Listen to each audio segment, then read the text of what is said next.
this is a free hacking session. Ask questions at any time, type them into the chat. Oh, I only have I did put together a couple of slides as well, but you know, in a true spirit of a hacking session, I just will start hacking things and let's see how it goes. Hopefully we'll have fun, but it's not very, you know, systematic or researched or planned, right? If you want something more systematic, then you know, check out my training sessions. In February, on 10th of February already, I will start with my next advanced Oracle troubleshooting class, and I'll actually include some new 18, 19 stuff in there as well. And I plan to do my SQL tuning class in May or June this year. And you know, if you sign up early, you will get the previous, you know, last year's videos up front. You can play them as you want, and later attend the live class as well, right? Okay, and one more call to action is that my latest scripts are in GitHub, and I'll actually show you something what I once a long time ago wrote for a SystemState dump, you know, 8, and I actually updated it a little as well because it was very old. So you can you should pull the latest changes from GitHub, right? And if you use my scripts and if you like this stuff, then make sure that you star my repository as well. If I reach 1,000 stars someday, then I'm gonna throw a party, right? So I'm looking forward to that. So what else? And also, like I mentioned on the slide, so this warrants a different hacking session someday, and like a bunch of blog entries. So now we have a script called help.sql as well.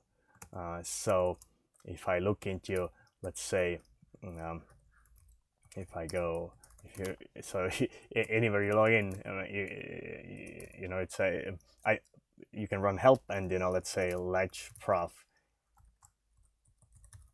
You know, you remember that there was a script called latch prof, but what does it do? And what is the typical usage? You know, it's sort of documented now, right? Or if you remember, it had something to do with latches or enqueues, right? You can use a regular expression. You know, you can just do, I don't know, regular expressions like that, right? Let's see. Maybe I need to improve this. Okay, I don't have a script called enqueue. I mean, so latch or lock, right? So this will show me anything that contains with latch, anything where the name or description contains the, you know, this lock or this string, right? It searches based on these two columns, right? And if you remember that the script, it was called lock, or let's say, I don't know, latch.sql, right? So that you want to search by the script name, not that description. Then you just do a, you know, add a .sql here, and maybe it's, well, it should be like this. If I want to have a perfect regular expression, I can do this. Anyway, so now, and you can also do this help dot or help percentage, right? So you see now over 100 scripts of mine have been documented. So out of 1,000 scripts, 100, like 10% have been documented, right? So it's a good start, right? And if you look inside it, I actually have had this script for like 7-8 years, but it only contained like 2 or 3 entries. I never got to fill them all. So, and if I look into inside the help script, you see actually Thomas Sroka stepped up and took matters into his own hand and documented like 100 scripts, and you know, contributed this, you know, to my repo, because that's, you know, it's open source now, and everything, right? And then I added, like, you know, a few scripts myself in there as well. So help ash something, you know. I always forget, I often forget the, you know, usage of my own scripts myself. So this helps. Hopefully you as well. Okay. Anyway, so that all goes back to this, that go to GitHub, star my repo, and pull the latest changes, and some of these latest changes we'll use later on as well. Okay, so state object hacking sessions, right? Hacking session. Before I talk about that, what exactly is tracked and how it's tracked and what even a state object really is, right? Before we go into all of this stuff, let's I'll show you a couple of examples of why first, right? And this is a hacking session. I haven't, I designed a demo in my head, but I haven't actually tested yet whether it will actually show what I want. It should, but let's see if it will. Okay, so I'm gonna use two windows like I often do, and let's see. So my left side session ID is 2377. So I'll just say lockc 2377. Right now I just logged in with the left side, and right now it already holds some sort of AE lock, right? And AE is some sort of if you query lock type, it's the application edition lock, which starting from Oracle 11, every session holds on some edition whatever they happen to use. Anyway, so that's not what I wanted to demo, but let's see if I have two tables. Nope, I don't. So let me just create table T1 as select star from dual, and create table T2 as select star from dual, and now let's just do this. Okay, so right now I shouldn't be holding. I'm not holding any more locks, right? I'm gonna do a delete T1. Okay, but you see now we are holding. Now we are holding more locks. I mean, first of all, we started a transaction, and this transaction happens to be against one table apparently, because we are holding a table lock. We have holding a lock for a transaction. We own a transaction essentially, but we also have locked the table, right? And the lock ID1, this is the object ID of the table, right? And so on. So if you go to DBA object, right? And that's also not really what I wanted to demo, but let me do this. So save set. Let's see how smart Oracle is, or how sophisticated it is. I created a save point here, and I'm gonna now delete something from the second table.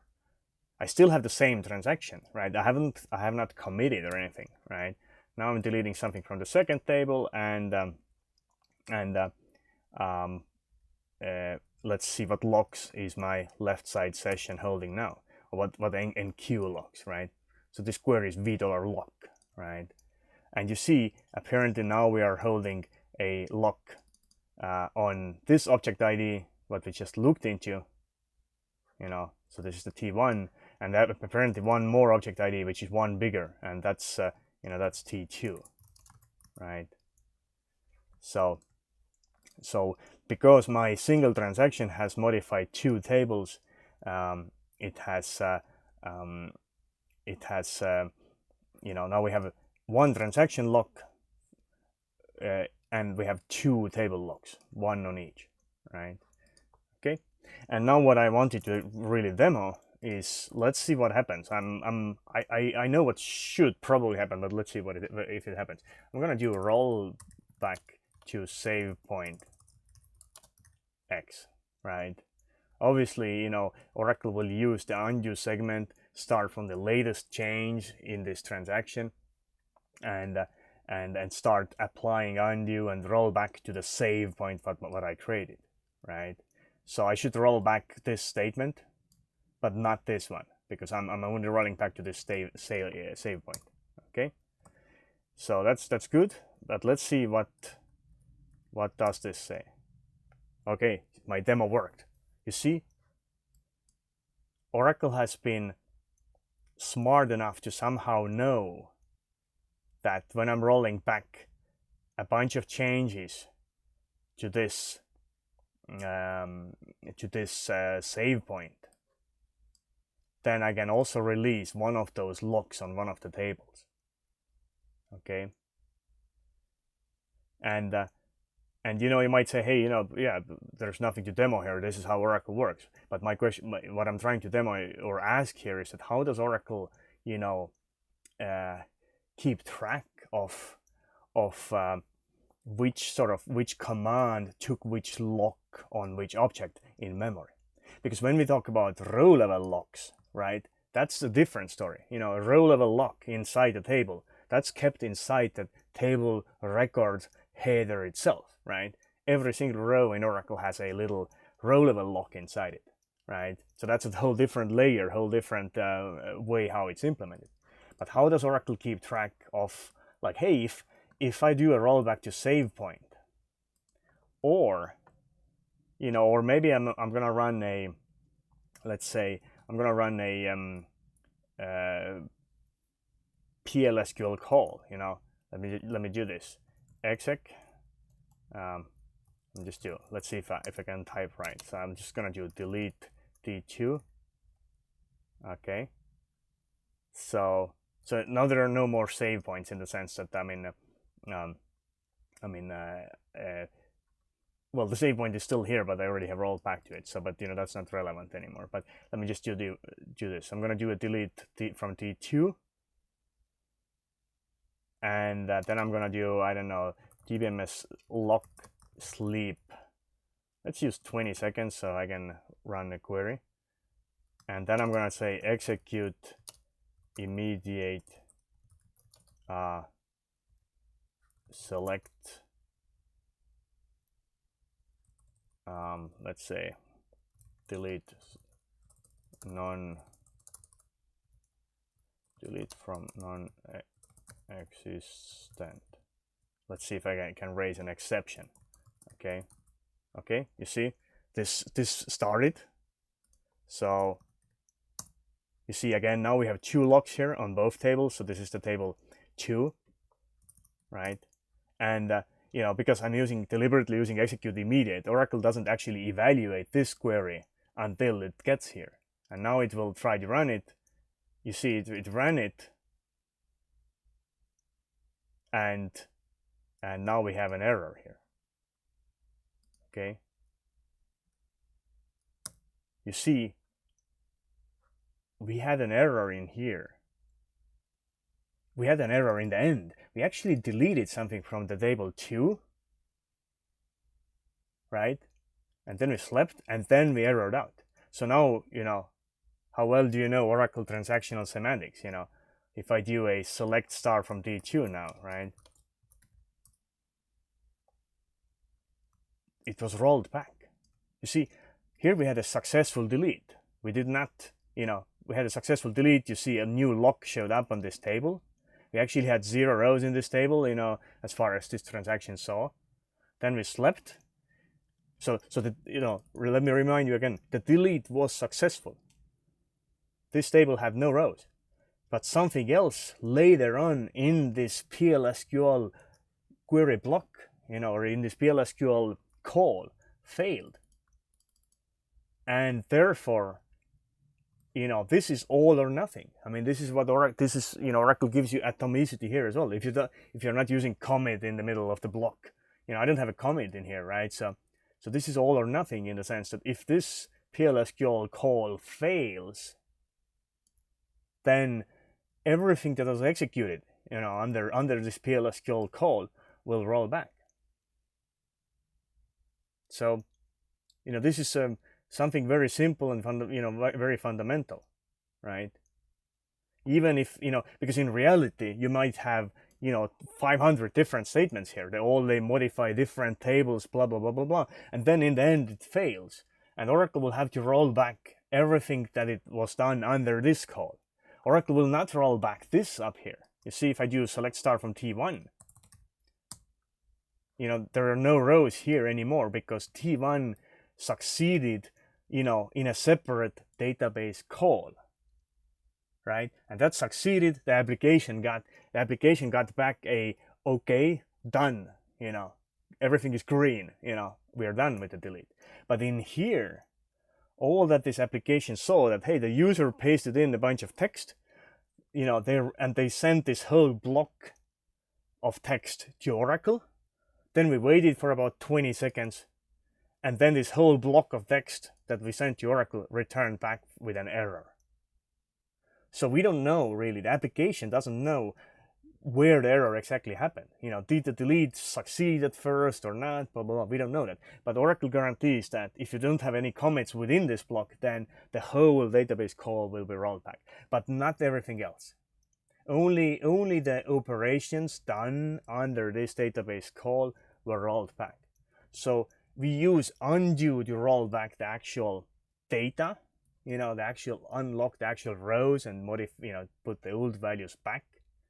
We use undo for that. And we use state objects to keep track of which locks, which resources in SGA were locked because of this operation, or were taken somehow. And when this rollback happens, or this undo happens, then we will also sort of undo the lock taking as well, right? So this lock, the other lock, you know, the first table 1, this was not released because it was acquired way earlier under a different call, you know, which succeeded, right? But anything new that is acquired under this call, this all will be sort of undone or released, you know, when this call fails. So, does this make sense? That even, you know, we're not even talking about,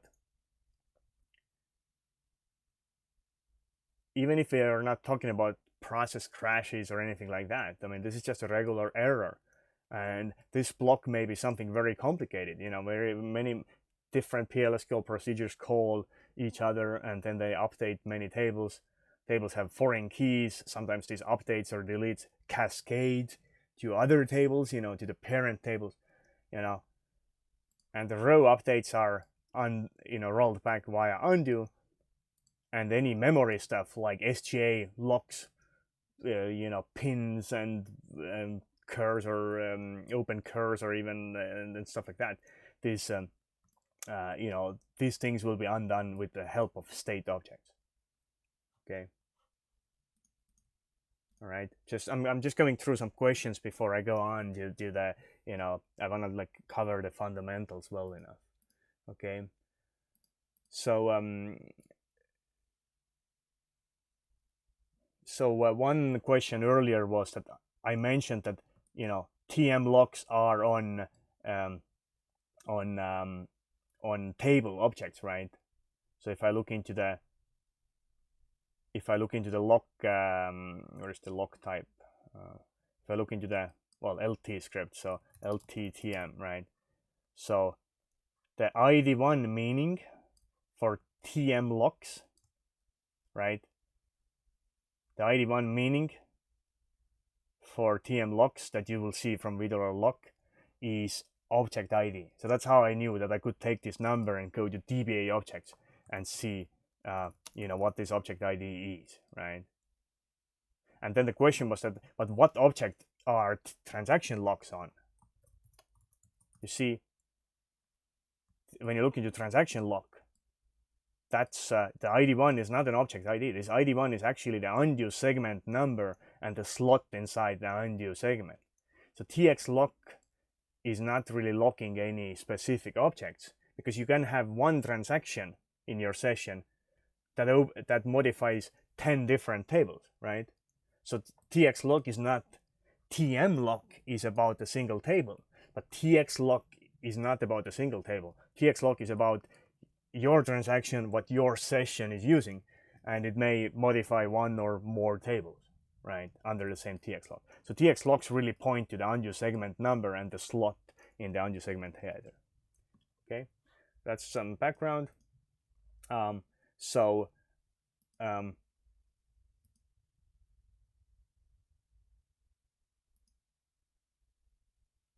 there, and now the next questions, a bunch of questions are around here, you know, it's good you have these questions. So it's I see that you're thinking with me. So one question was that but was, I mean, let's see, dbms log. There was like one question, like, was there like an implicit commit or something here? And no. So implicit commit only kicks in when you do DDL or something. If I actually did an execute immediate drop table or create table or alter table, then we would have an implicit commit first, and then this thing would fail, this parse would fail, and we would end up having this committed, right? But this is just a regular transaction, so there is no implicit commit here, right? And I haven't somehow, I don't have a commit command in here. Okay, so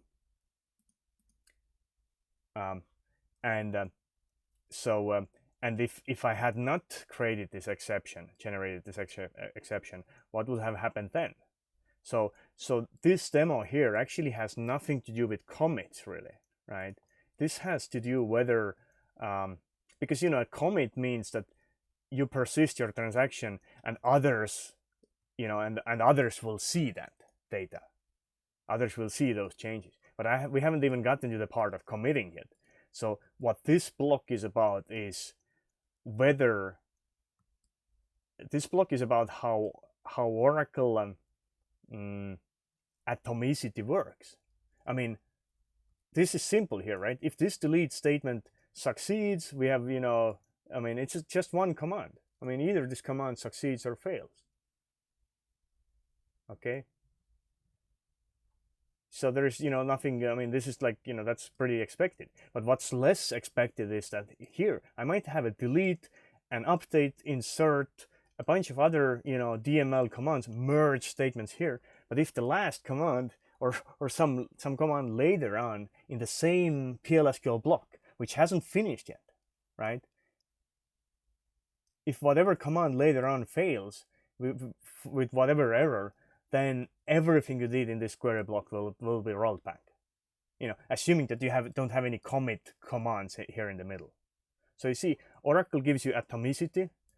When you send a call to a database, you will send a request to the database saying delete T1. Oracle guarantees that either everything or nothing of this statement will be completed. And exactly similarly, when you send this database call to the database, right? When you send this database call to the database, I mean, it's just a longer query, right? It's a longer, more complex operation. Oracle similarly guarantees to the application who sent it that either everything will be done here or nothing will be done. It will roll back whatever were this partially completed things earlier here, right? Well, not maybe partially. This delete was completely completed, right? But it was only one part out of the total transaction really here, right? And Olivier, I think you said it well. So it's essentially, some, like some language, some databases have this begin transaction command. I'm not sure if Oracle has it for some ANSI compatibility or whatever, but some SQL engines like Postgres and maybe MySQL as well, then they have like begin transaction, then then delete, update, insert, and then you have, I don't know, either commit or end transaction or commit or rollback or something like that. So this essentially says the same, right? So this begin transaction implicitly means begin transaction. And there was one more question that, hey, but isn't this about save points? And could my behavior here be explained that I have a save point here? We can just run a new test quickly and then see. You see, T1 doesn't see any rows in my transaction. If I do it here, you see, I see a row here because I haven't committed that yet. So, only my transaction who, has these uncommitted changes, only I see the latest state as far as my transaction sees, right? But but others don't even see that, because I haven't committed yet. So T2 has a row because the delete statement up here was rolled back because of the error here, right? Because this is a whole, atomic transaction, really, right? And so Oracle doesn't, do it halfway through and leave it in some lingering state. Okay, but when I do rollback, then you see T1, which previously had 0 rows, because of a delete earlier. Now the full transaction has been rolled back. Okay, so anyway, so let me log out and log back in and do the same thing without the save point. So select star from T1. Both tables have a row in them as far as I see. Delete T1. You see, this is successfully completed. The Oracle did its work, whatever was needed to be done, and then Oracle returned back, okay, your atomic transaction request was successfully completed, and we modified 1 row. We deleted 1 row. So now Oracle has told us, the application, that this part is done. It's not committed yet, but at least this operation completely succeeded. Okay. So this succeeded, right? And now let me do the same thing again. I'll use 20 seconds so I can sip some tea. Okay. You see, we have two locks on both tables.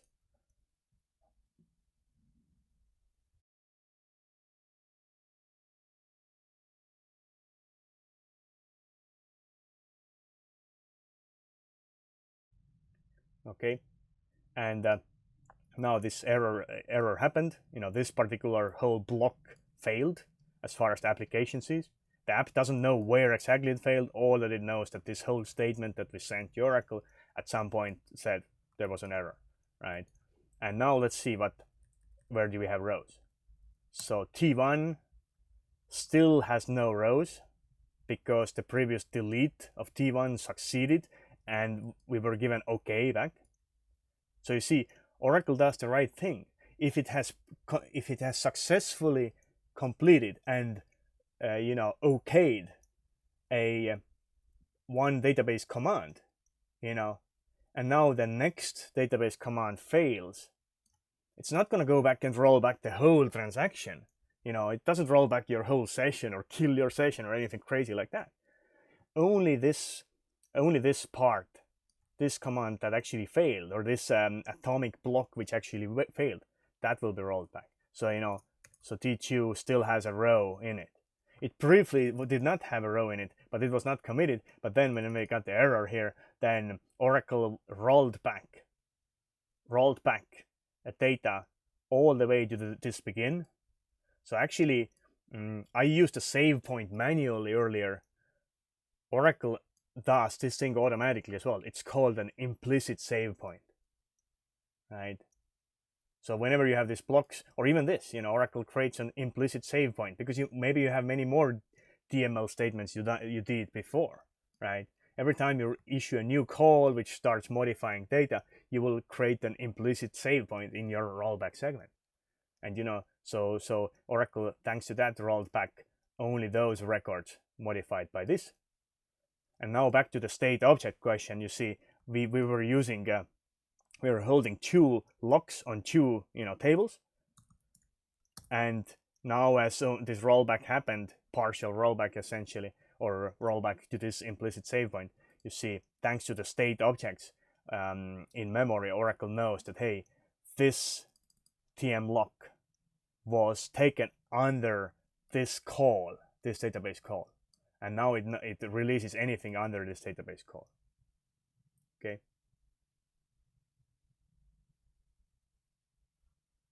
All right. So, and yeah, I'm gonna go and as I said, I want to start from why, and we'll go to the what it exactly is and how it works.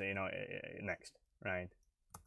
So let me just type something in to one attendee who can't hear me.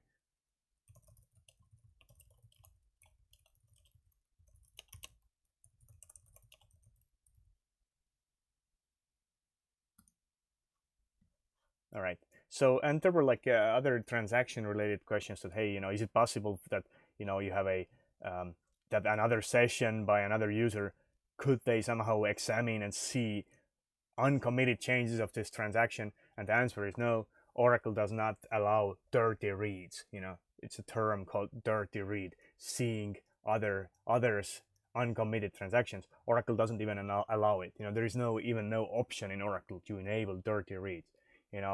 Like on SQL Server and Sybase and so on, you can do dirty reads as well, but Oracle has, at least in modern versions since version 6, don't even allow dirty reads. Okay. All right. So I'm not going to talk more about locks and transactions, because otherwise this will end up being a different session, right? But I just illustrated. So the introduction to state objects is that there's a concept of database calls, and there's a concept of atomicity. Everything done under this database call must either succeed or fail. And how does Oracle keep track of everything that's done under this database call? Well, undo rollback segments keep track of the actual row modifications, but state objects keep track of which locks were taken under which session, under which database call, and so on. Okay, and I'll show you in a very brief moment sort of the meat of this presentation, the tree of state objects and stuff like that. But before I go there, I'll show you one more super obvious thing as well. So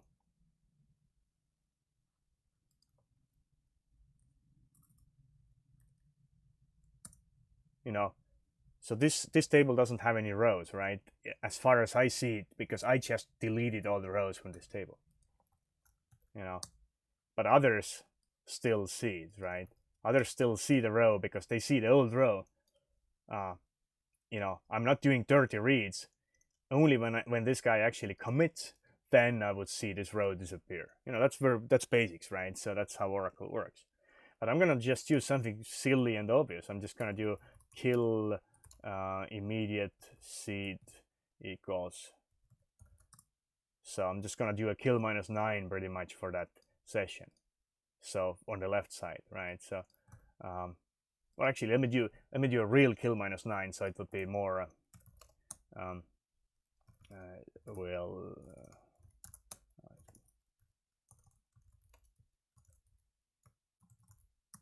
okay, so my SPID on the left side is 32 something, 32,538, and well, I'm just gonna do a kill -9, this guy, right? So well, now I've I've killed the process. The network socket has been closed and everything, I mean, I guess that's obvious anyway. But this row is still there. So because I did the kill -9. I did a kill -9. Obviously, that does not commit the transaction. That will rather roll back everything, right? And I did kill this guy, but now let's look into the lock. I mean, obviously the whole session is gone anyway, but I did a kill -9 on this process. This process suddenly disappeared very abruptly, but somebody cleaned up after it. I mean, because this process or this session in Oracle was holding these locks. And but when this process crashed or was killed, then somebody obviously cleaned up. If I query $$ session or whatever, this session is gone now.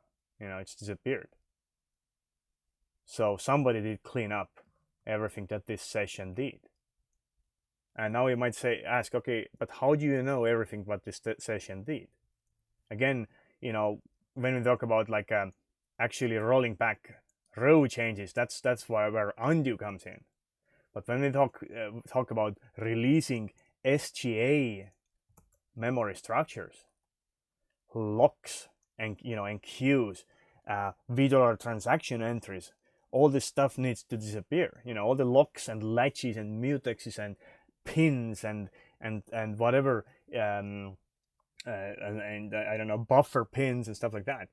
All these things what you are holding, these need to be released, because otherwise if your process crashes while holding a lock, you know, I mean, who's going to release it, right? And then pman is the one who does that.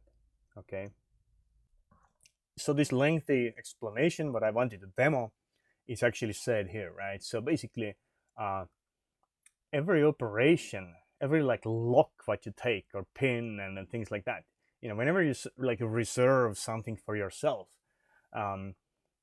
you know, like a shared object, then it needs to leave some sort of trace in shared memory as well. I mean, when you create the sort area or something, you know, hash area or a PLSQL array in your own PGA, you know, that doesn't really necessarily need a state object because it's your private memory. You know, you can do whatever you want in your private memory. If you crash, then the whole private memory will be gone anyway, right? But any shared objects that your session, you know, sort of locks or reserves, you know, in the SGA for its own use, these need to be tracked somehow. So, and for a couple of reasons. I mean, the second reason what I showed is, that you know, when a process crashes or is killed, somebody needs to clean up. Somebody needs to release all the locks so it wouldn't end up with a giant hang, right? And pman is the one who does it, right? And also I showed you like, you know, the longer part of the demo was that when a database call finishes, right, then everything, you know, all the 500 SQL statements you ran under this database call or this PLSQL block, all of this must be undone, right? And whatever locks they took and so on, they must be released, right? So, and that's all done with state object trees, okay? So, and I'll explain that what the state object data structure itself looks like in a moment. But let's use VDollar process as an example. Okay. So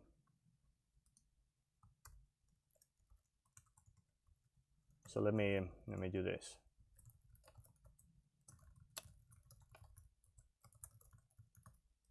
Okay, maybe I should log in. Another lesson learned, you know, your queries work much better if you are actually connected to a database, right? Remember this from, you know, as one of the key takeaways. And you ideally should connect to the right database as well. So otherwise, troubleshooting will be really hard.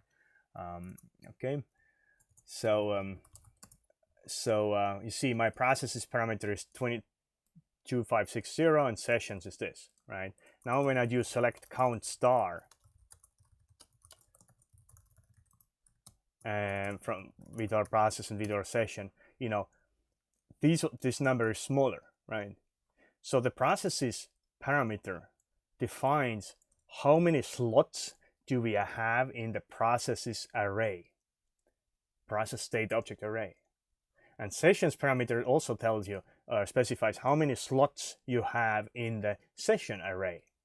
Every time you log in, you need to allocate the process array, for, you know, when you have a new process that connects to database, and you know, you log in with a session, you need to allocate one of those slots here, right?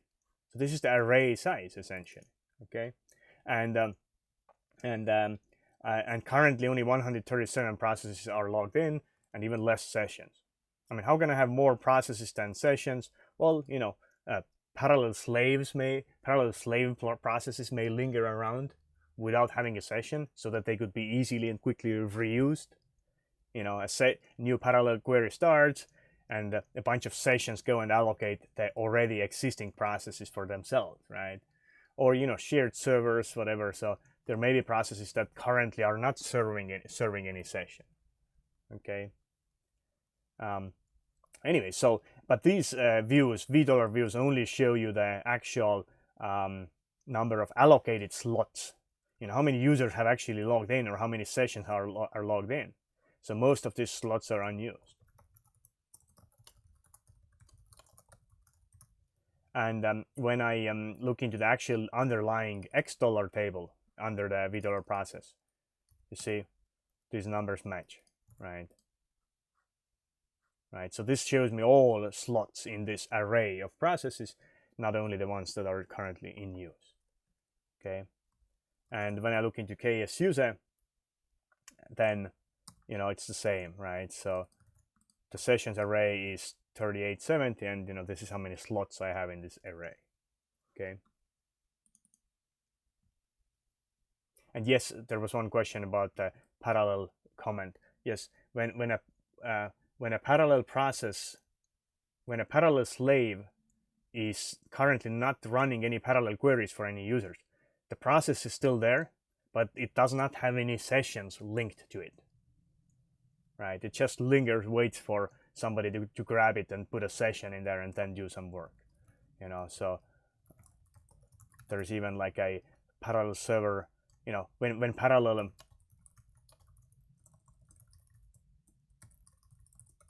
you have parallel min servers that will define, you see I have 36 parallel slaves. You see that actually explains the difference. You see 137 minus 95 is how much? Is 36, right? So I have 36 parallel slaves lingering on, waiting for somebody to take them and put a session in them and run something, right?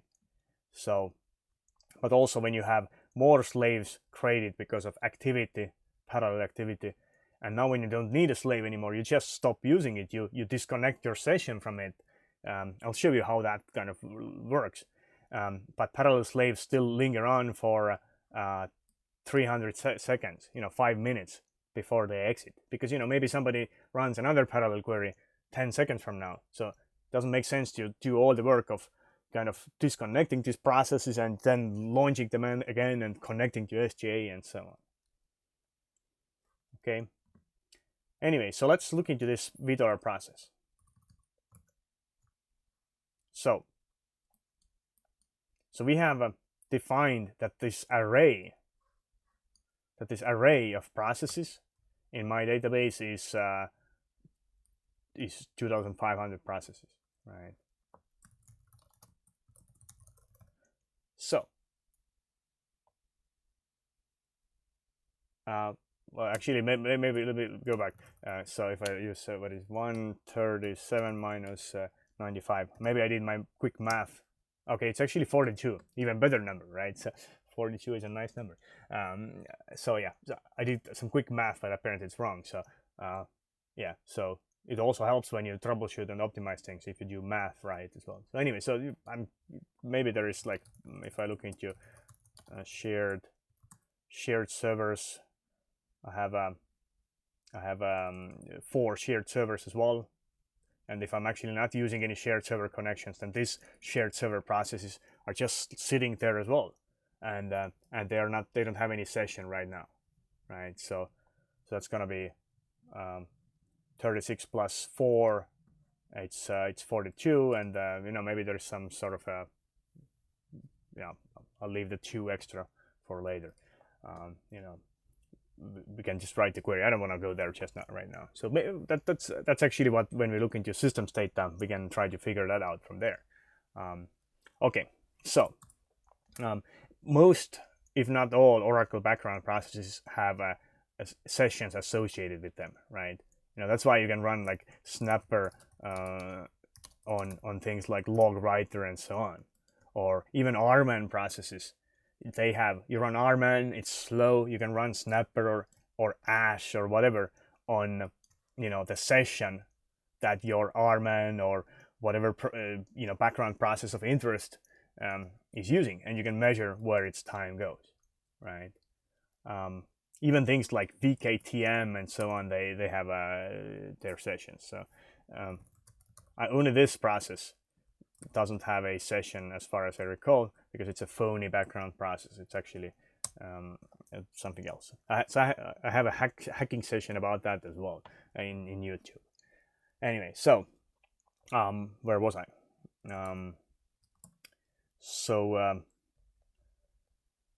Okay, so I wanted to show you them.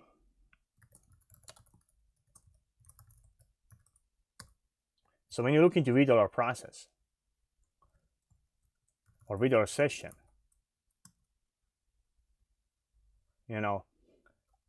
these are the contents. This is the payload. So if I look into the sort of here that I just described $process, right? So in this $process array, we have a bunch of slots in this array. And when I do something like select star from $session, where, I don't know, let's do the session one, where seed is, I don't know, 1945. What does this mean? Well, the seed is the slot number inside this array. And this session up here just happened to use this slot number 1945. And when I select seed 1945 from session array, then Oracle knows that, hey, I'm gonna go to this particular, we have many more session objects here, right? I'm gonna go to this particular slot number 1945, and I will read whatever user information from here. And similarly, if I select star from process, where PED, not SPID, but PED is 1, for example, right? And let's use something more reasonable. So 1 is the pseudo process. We'll look into that as well, I think. But if I say where PED is 2, then we are just going to go to slot number 2 in the process array, who happens to be PMON, right?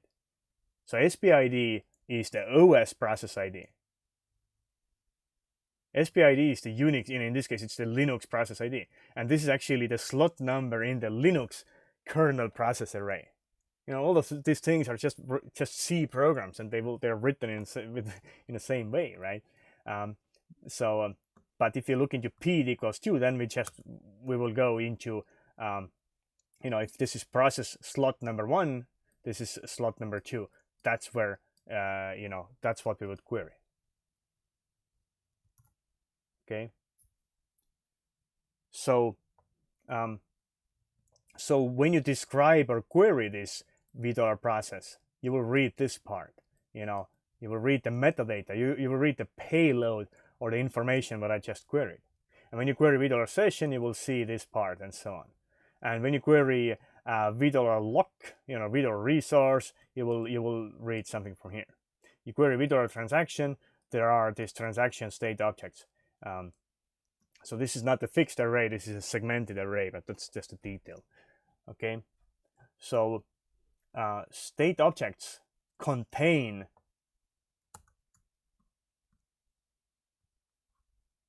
this metadata, what we use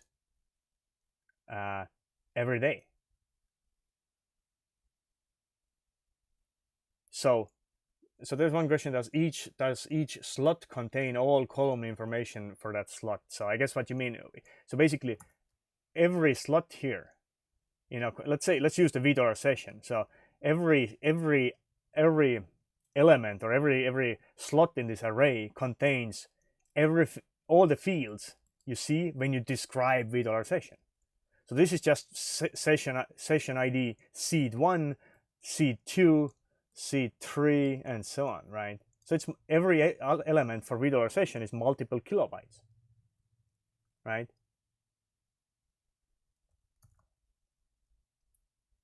So, and if you go to process, I mean, if you haven't, so there is G process, and if I look into the view text, G process uses $KSUPR under the hood.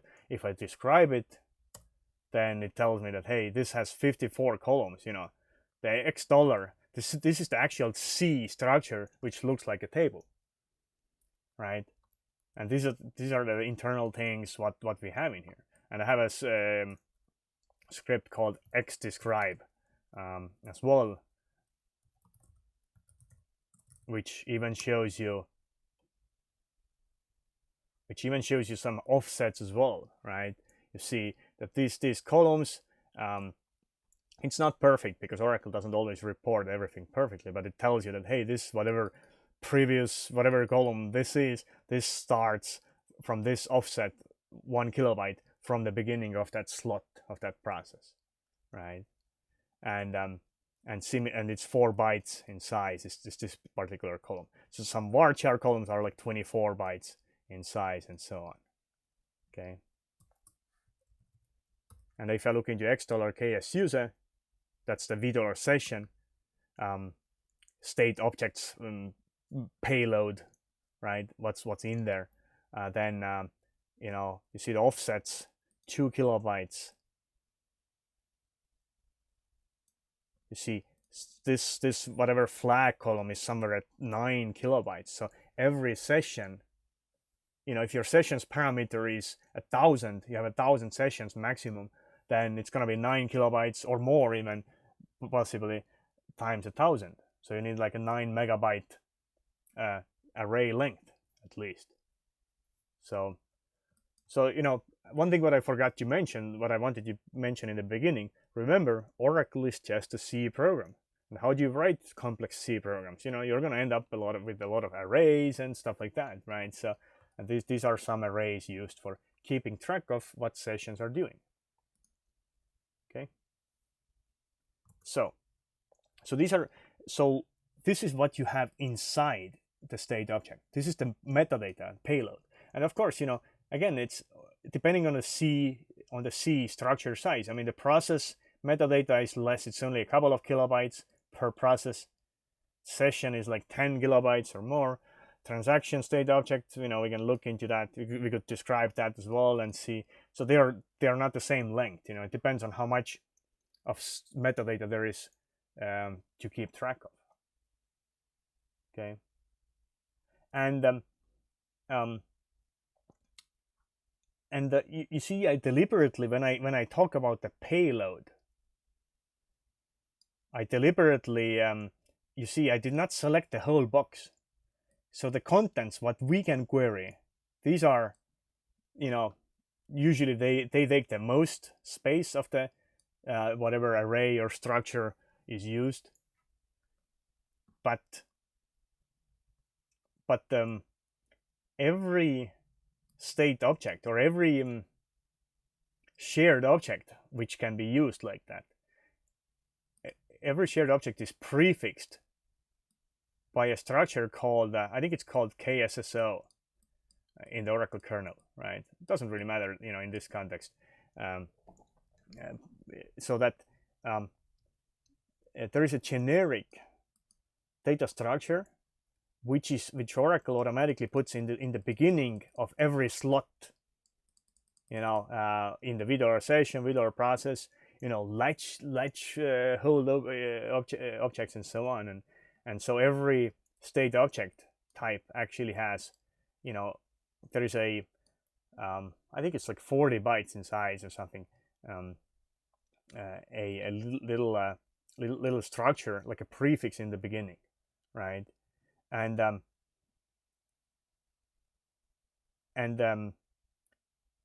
think actually, yeah, so I was gonna demo it later, but I think I'll mention it right now. So basically what it really means is that you know, when you describe, let's say, $k as user, these are like pseudo columns. They're not actually stored in this object.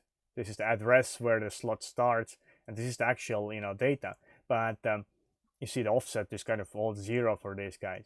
But actually, sort of visually, even before this actual structure starts, there is a few tens of bytes which contain this KSSO structure. Okay. And what's inside these structures? All these prefixes here, they have the same structure. What's inside them is a bunch of pointers. So now hopefully this will start helping you to sort of close the loop or wrap your head around this thing. You see, when I log in, I will allocate a slot in the process state object array. Right. Well, this is not even when I log in, actually. When my process starts, you know, it started by the listener, whatever, it attaches to the SGA, and then it will sort of allocate. It takes something called a process allocation latch. Takes a process allocation latch. well, actually, let me show you that as well.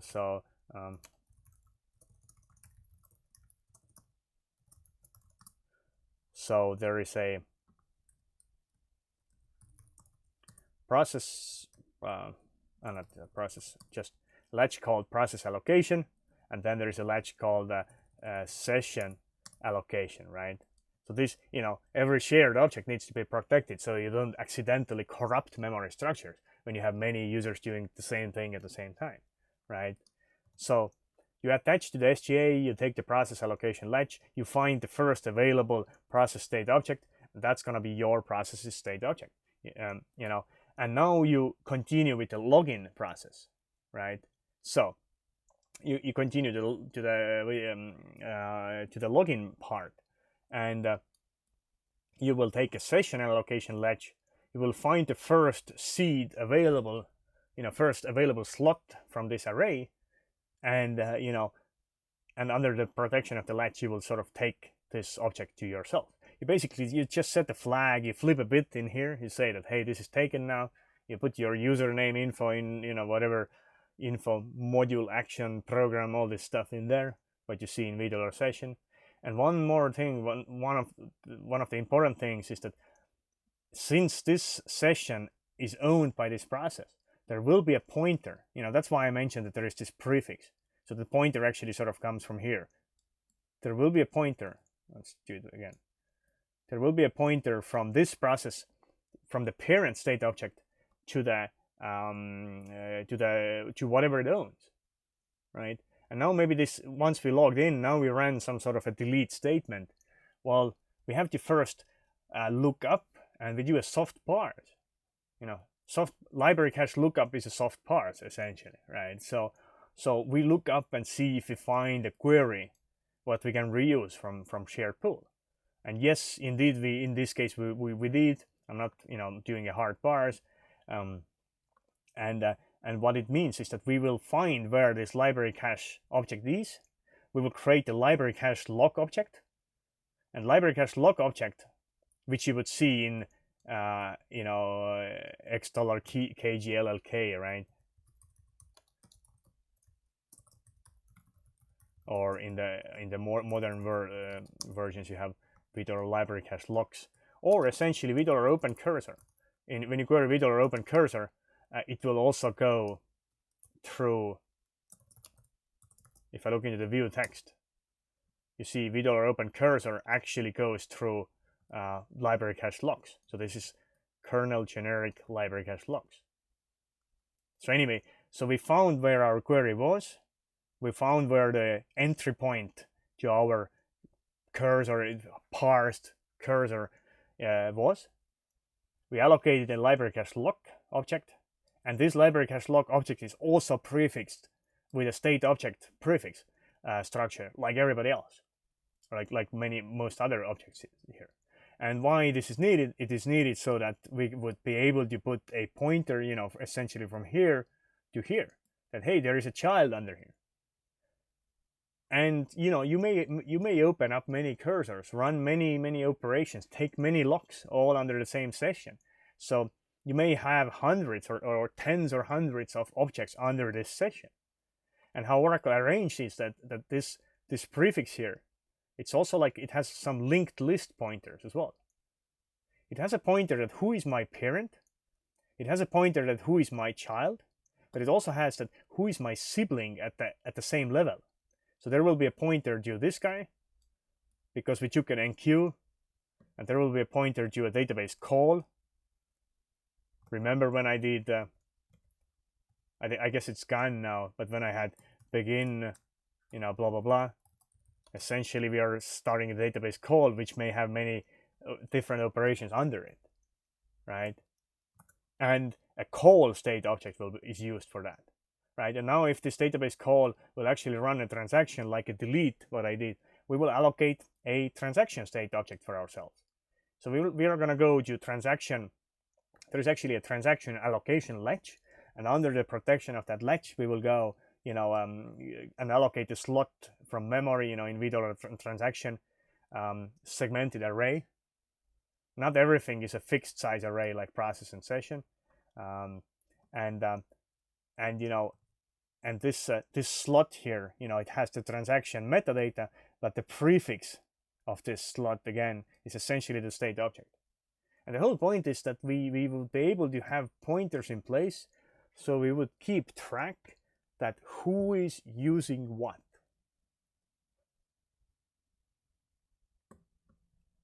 So state objects keep track in memory who is using what. And what is processes, sessions, enqueues, transaction objects, latches, mutexes, buffer pins. There's a lot of stuff. So I'll when we do a first state object dump, then you'll see.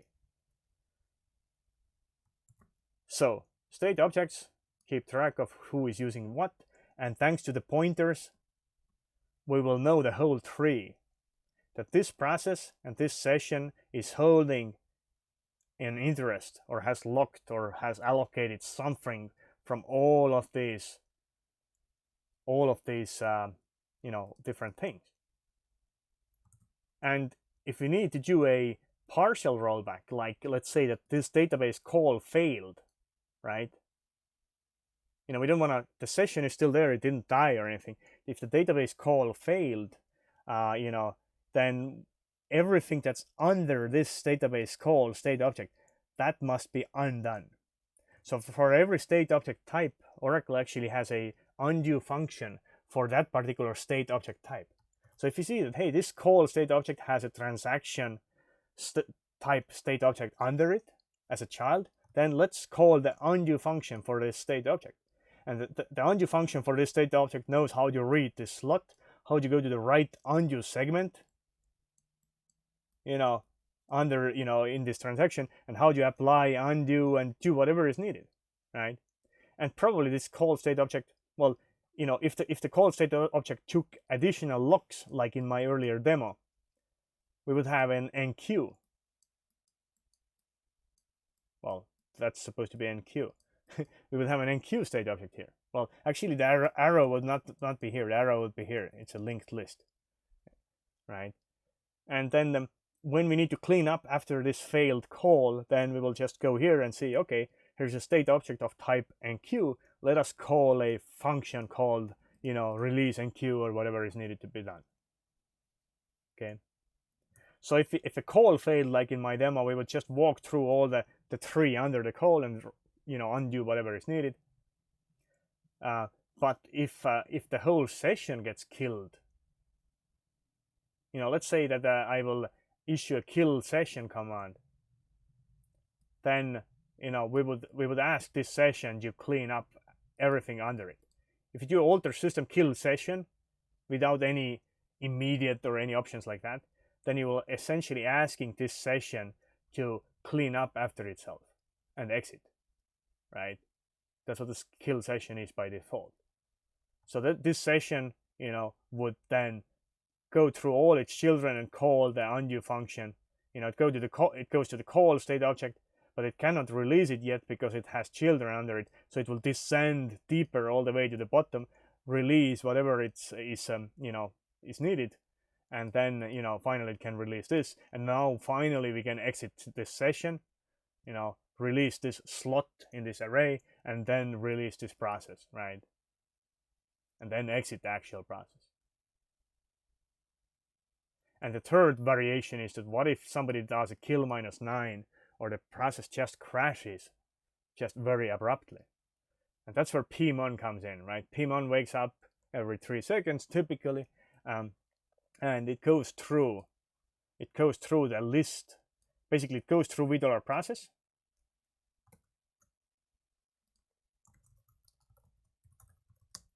It goes through let's see if there is date here. So it goes through the VDOR process. You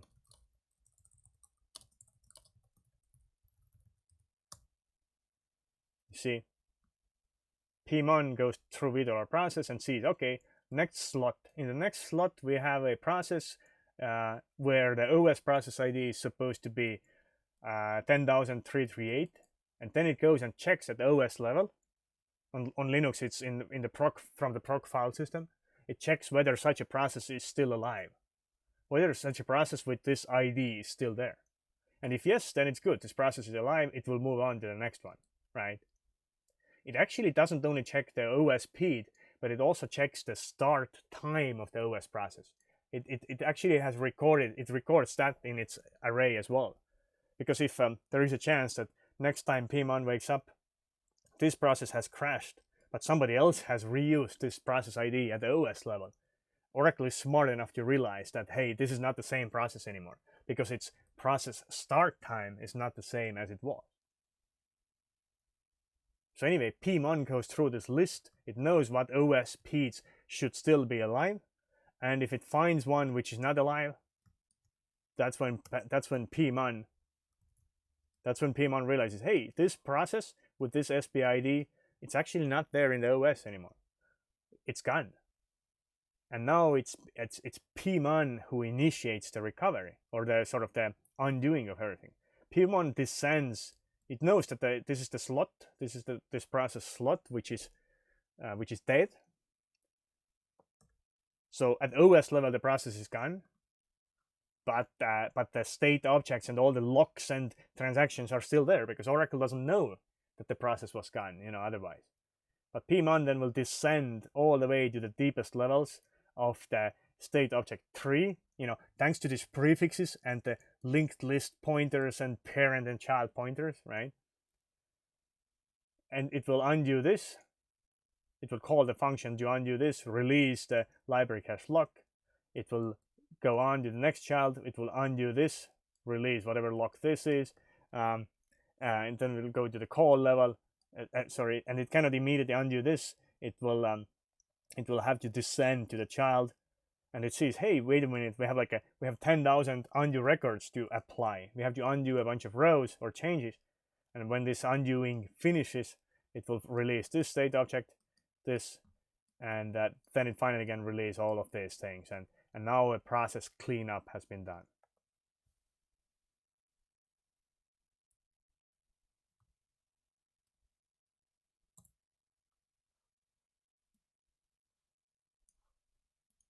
I'm just going to show you, why do I know this stuff? So I hope I showed you enough internals. I actually, well, it looks like it's like 11.5 years ago, I actually did some research for a customer for a security product, building reasons, and I even wrote a little Python script, which, let me see where I can find the useful parts.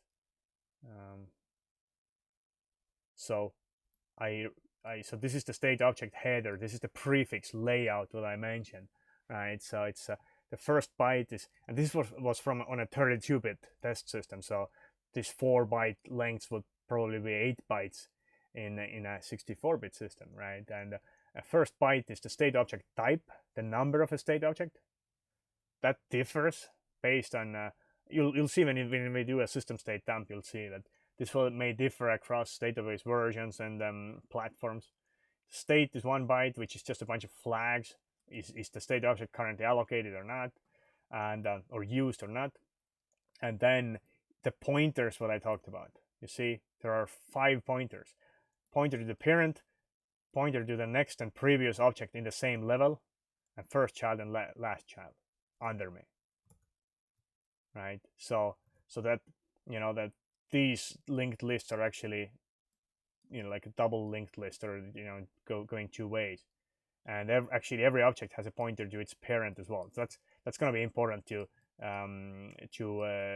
know when we look into a system state dump. So anyway, so so this stuff is real, and I used to do some research for that, and this is all in SGA, so you can attach to SGA and so on. So this file is not in GitHub yet. I'm thinking of publishing it with a blog entry. If you want it sooner, send me an email.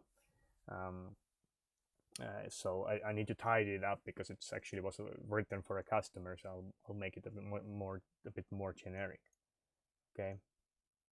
So you see how fundamental state objects are. And I'm not sure if you realized before, system state dump A system state dump is essentially a human readable text dump of this. So a process state dump, if you do a process state dump for this process, then the dumping function will go, it will follow all the children, it will follow all the pointers, and it will call a dump function for all of them, which will kind of dump some semi-human readable info about this state. That's what the process state dump is. And system state dump is essentially a process state dump, but it's done in a loop for every single process that is, that's exists in a slot here. And system state dumps dump a little bit more extra summaries and stuff like that, but that's what it is. So we as humans, we can use these state objects when we troubleshoot. We can run a system state dump like I mentioned, or we can just query the $v sessions or $v views. So if your system is up and running and you can log in as a DBA or sysdba and you can query a bunch of $v views, you don't really need system state dumps for most cases. System state dump is not something completely different. System state dump is just a human readable dump of these structures to disk, right? But I can get them a large amount of, or the most commonly needed amount of this data from $v views myself. So usually, and now that thanks to Ash and everything, I mean, I don't really use system state dumps that much. However, if you do want to, especially in some test environment, if you want to dump a whole complete state of how the system was right now for later analysis and have everything in one place, sort of, then it's a really good tool for that. But the output will be really big. We'll talk about it separately. Okay. So we will next, now we'll talk about dumps, actually reading a system state dump and so on. But state objects don't exist for dumps. State objects don't really exist for us. State objects exist for Oracle itself. They're so fundamental. If something goes wrong there, you will get hangs and crashes and so on, right? So simply because Oracle is a shared memory concurrent multi-process system. I mean, anything you do in a shared way, on shared objects, and you don't want to have some sort of inconsistent state, half done, half not done. That's why these state objects exist, right? And just us being able to run dumps and hang analyze and stuff like that on these things, that's just an extra benefit. Hang analyze is the same. Hang analyze just walks through all the state objects, sees who waits for whom, right, and dumps it out. Deadlock tracing or deadlock detection is the same. We will go and walk through that. Hey, we see that, hey, this session waits for, it's trying to get an NQ right now. It's waiting for this NQ. Then we keep walking through other processes and we see that, hey, some other process is trying to get some different lock, right? And then we see that, hey, by the way, our process here also already has this lock what the other guy is trying to get, and this guy is now trying to get this lock what this guy is holding on left side. I don't know if it makes sense, but long story short, deadlock detection is also basically just a walkthrough of all the state objects, checking who is waiting for what and whether the same users are holding resources, which in turn block somebody else who is holding resources what block us. I'm sure if it didn't make sense, it's don't worry about it. So I didn't want to go to deadlock detection, but state objects are super fundamental for that. And okay, so I already kind of semi did the state object header prefix structure, and maybe one more way how you kind of show that, one more way you hack. You see, I query Vidor latch children. And I press Ctrl+C quickly because I have a lot of them. We have probably hundreds of thousands of cache buffer chains latches. So you see, this comes from Vidor latch children, right? So we have a lot of latches allocated during the instance startup, and these are the latch addresses. So, and let's do some math. I'm not gonna try to do it with my head only. So I just do I use Oracle as an expensive calculator as well. This is a very rudimentary, simple calculator, but you see, when Oracle has allocated these latch structures during the startup, it looks like, and these are the latch addresses, where they actually live in the SGA physically. You see, it looks like there's a 200 byte difference between, these latches. So I can just try another one as well. I don't know. I'll just take this guy and so. Okay, you see, there's it looks like every child latch takes 200 bytes. But if I look into fixed variables in Oracle, and let me actually see if let's see if the type size has it. Nope. There's some very old view called VDOR type size, which shows the byte lengths of some structures, but it doesn't have this memory latch stuff in it. So let's do FV.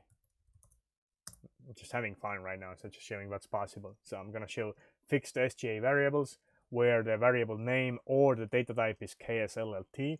This is the latch type. This is the struct. This is the structure in C which holds latches.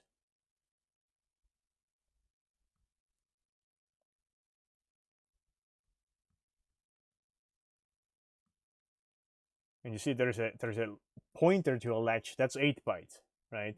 But you see the actual latch structure itself, whatever latches they belong to, it's 160 bytes. Okay.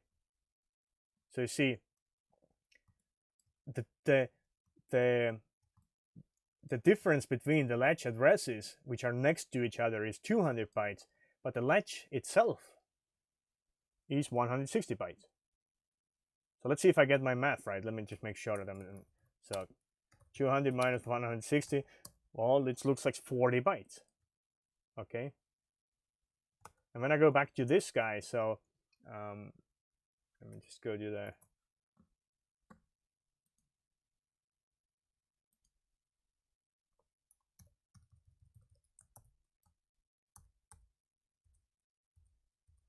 state object walker, right?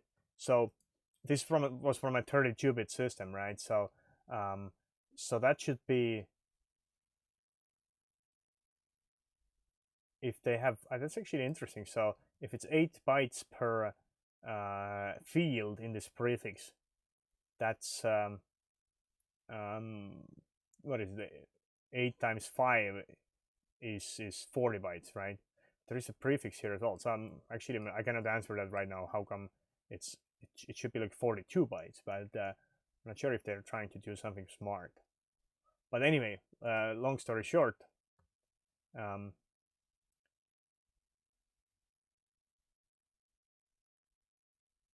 actually maybe you should ignore that. I'm just thinking maybe I just got into a little wrong path, because this is a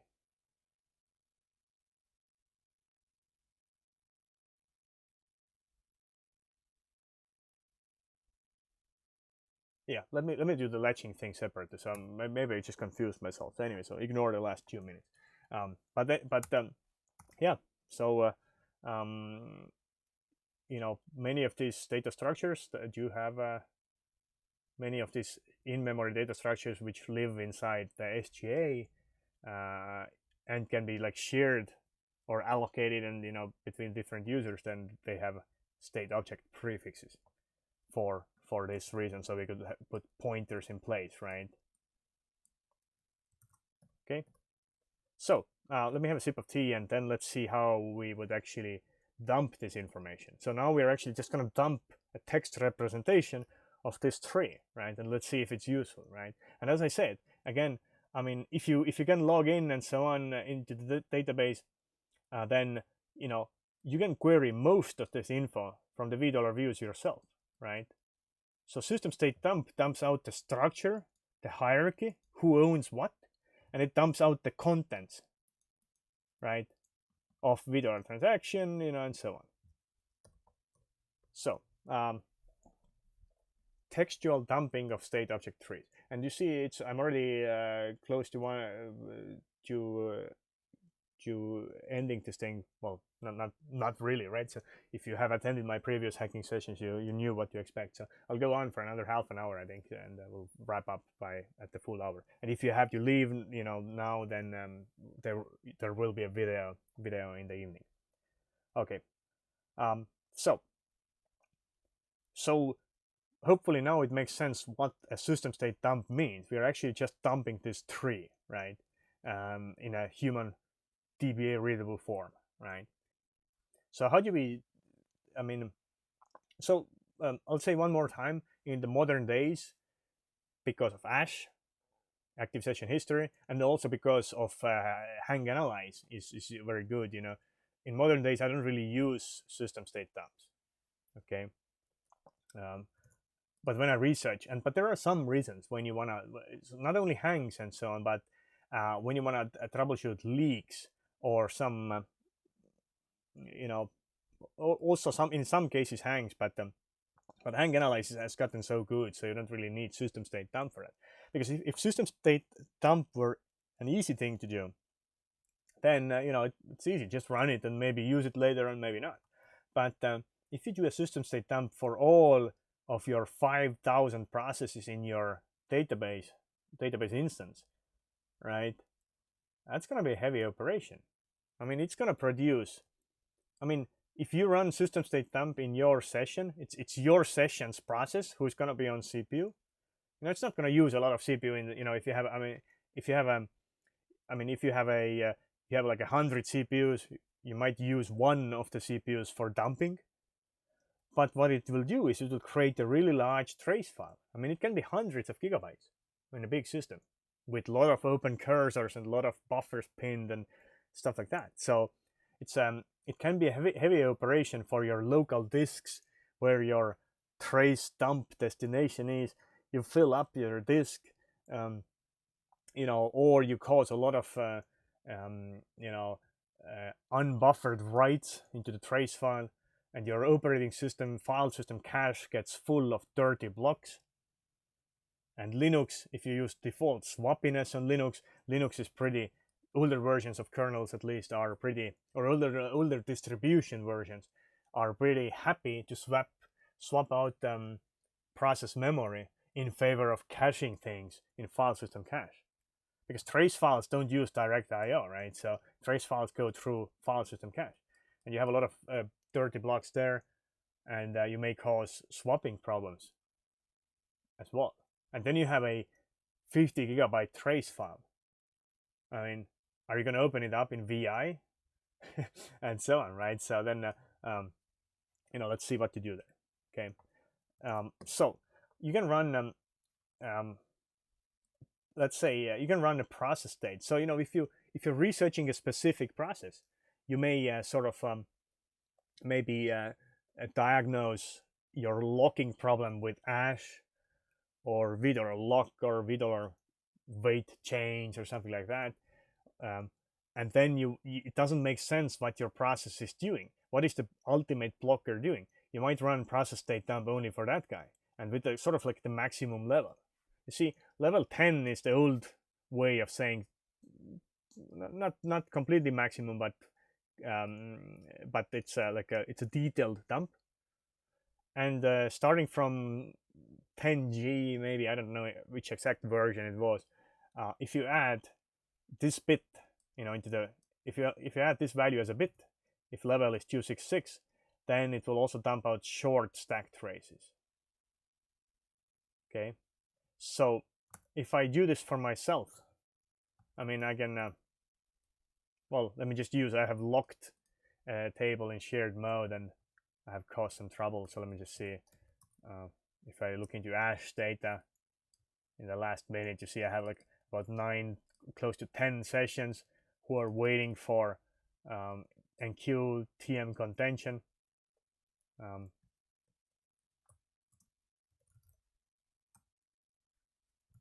If you haven't used my Ash weight change, you can just say, you can do things like that.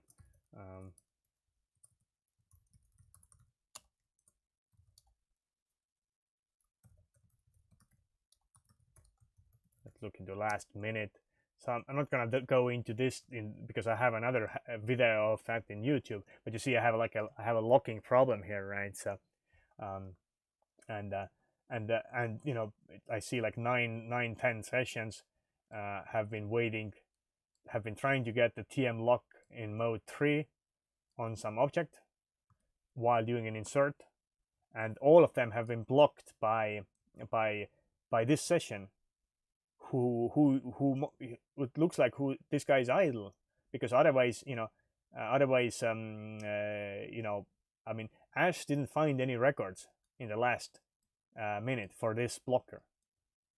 We know that these sessions here were blocked by this session. The blocking session ID was this. We know that they were all blocked by this seed, but that session itself must have been idle because you know, because otherwise Ash would have records show up, right? So my scripts kind of show at least that there was the blocker was this is the blocker, but it was idle itself, right? And and you know, I could look into, okay, so what is, no, that was it, use it, the user list users from Vidor session. You know, this is the SPID. I mean, normally I don't need any process state dumps or anything like that, right? I mean, normally I would just go and see who is the user, right? So of this, you know, username is system. It came from this machine. It's been 5,000 seconds, 1.5 hours since the last database call. It's inactive. I would actually call this user. I would call myself in this case, and, you know, see, okay, why haven't you committed your transaction? I mean, because if I look into lock, I'll just see, hey, this guy is actually holding a TM lock in mode 4, while others are trying to get it in mode 3, right? And I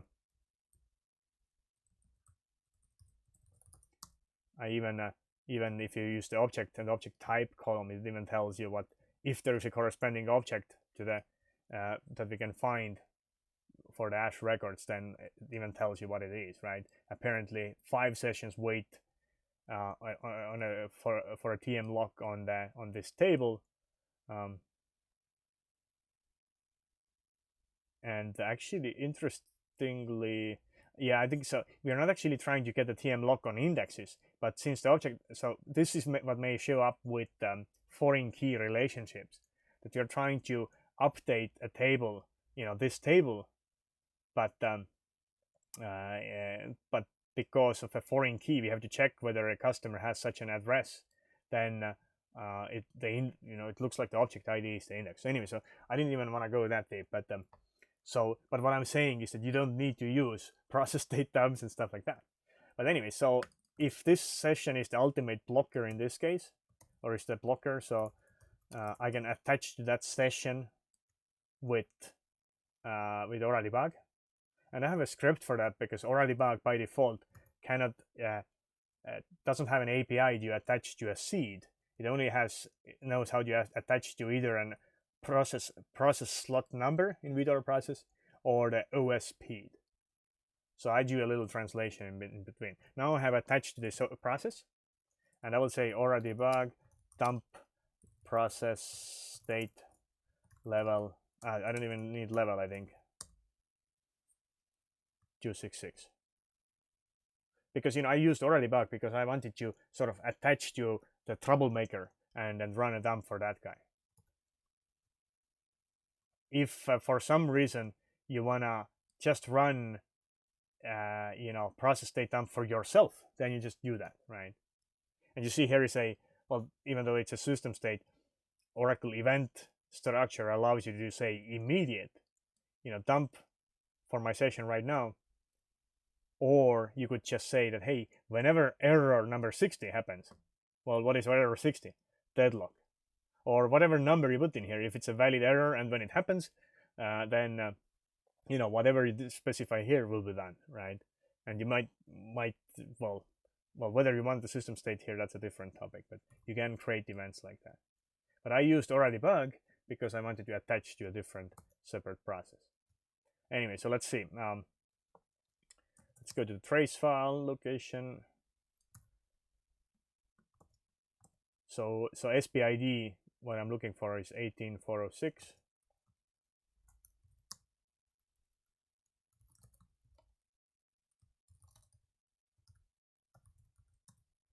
Okay, there seems to be a trace file.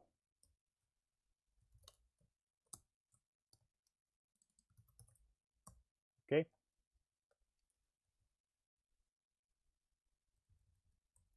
So my troublemaker session, you see, it was idle, and it received a already back command from my DBA session with that process, and was forced to run this. So I'm not sure if I already said, but basically this 266 will give me extra info. Not only stuff what you see in $V views, but it also tells you something about in which Oracle kernel functions you're currently stuck in. Okay. So I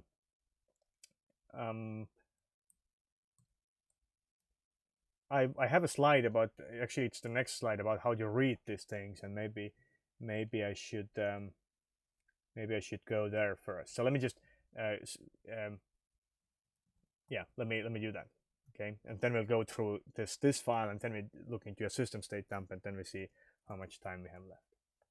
Okay, so anyway, so there are all these different options. I just, there are some,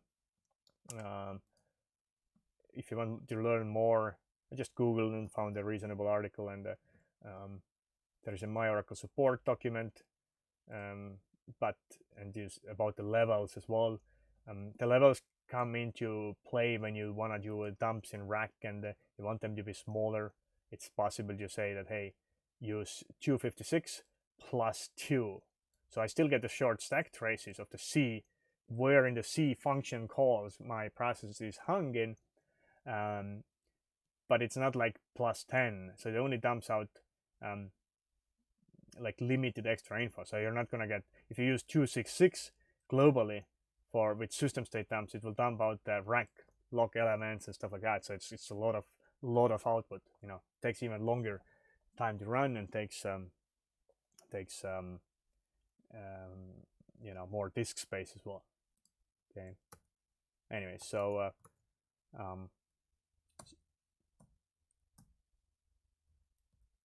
so this arrow here is when you look into a dump file. So where every state object will be sort of dumped out with an SO colon. So this is which says, because you see a lot of addresses here, right?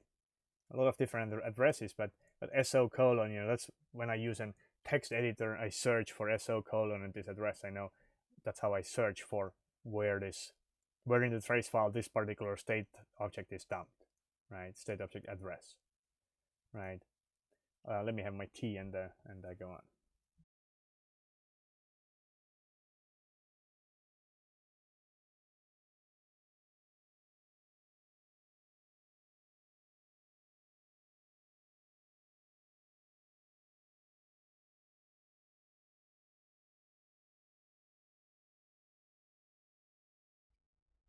Okay, so there is structure here.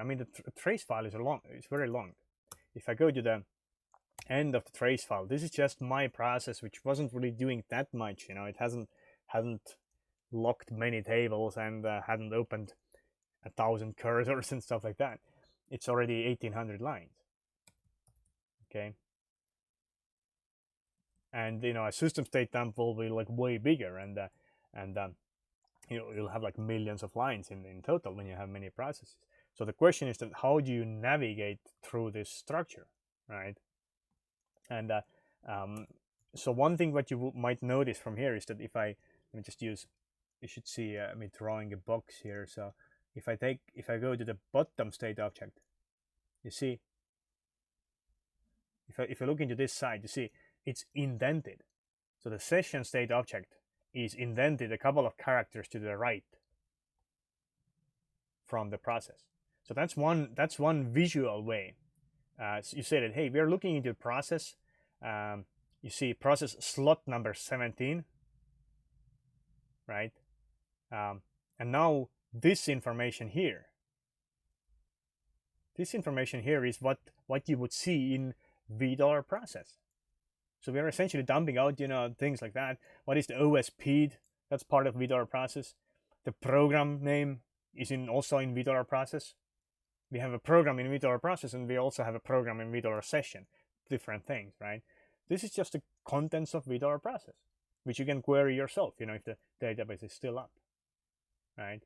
And now, because this next item is indented to the right, then it means that this session belongs to this process. So this session is sort of linked under this process. So it's a child state object, and it's a user session. It's not like a background process session or a recursive session, and it's currently busy. Busy means active. In $v session, you have a column called active. Well, that's this bit. If this bit is set, then session is shown as active. And apparently the seed session ID is slot.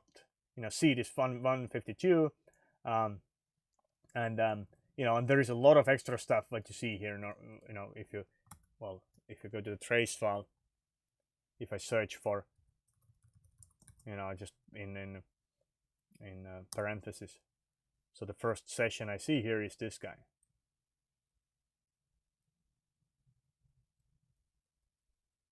Okay, so you see we will dump out a lot of stuff what you see in $v session.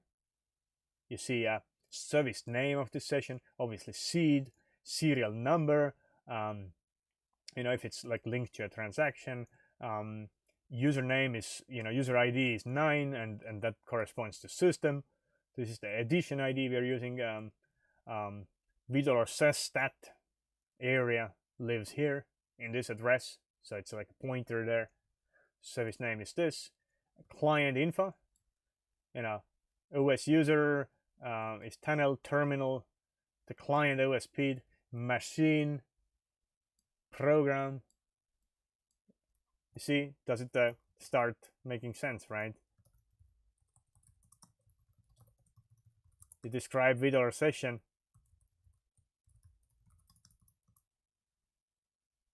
You see, we have program here. That's the program, and so on. Okay, so it's just columns. It's columns that you can query. It's columns that you can query from $v session anyway. But there is more. I mean, this also is in $v session, right? So in the sense that you see, it tells you what you're currently waiting for. The wait event is this, right? And you have all this, parameter 1, parameter 2, parameter 3 of the wait events, wait sequence number, and stuff like that, right? So that you also get in $v session. And now this has evolved over time. Back in like Oracle 7 or 8, system state dumps were not they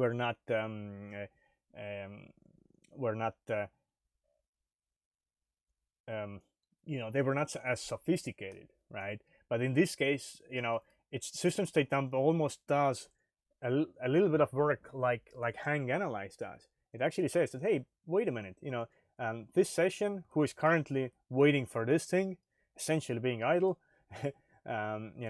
is this session is blocking 9 others, right? I should have 10, but I don't know why 9.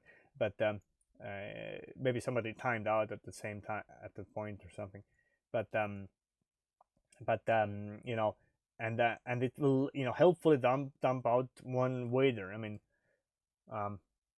that's the less interesting option. I mean, the more interesting option is when you see that if this guy is waiting for somebody else, then dumping out who is the blocker. Later on, you'll see system state dump out the blocker as well, right? I mean, so it's so you don't have to query and see what this blocker itself is doing, and the waiter itself is waiting for this. It's trying to get this lock, so therefore we are probably holding this lock, right? And if we are holding this lock, then there will be a state object when we go down. there's something called session wait history also for this session. I don't know if you know that there is such a table called, there's actually something called $v session wait history in Oracle. This is not the same thing as active session history. Active session history comes later, but $v session wait history also shows you 10 last wait events. 10 last wait events,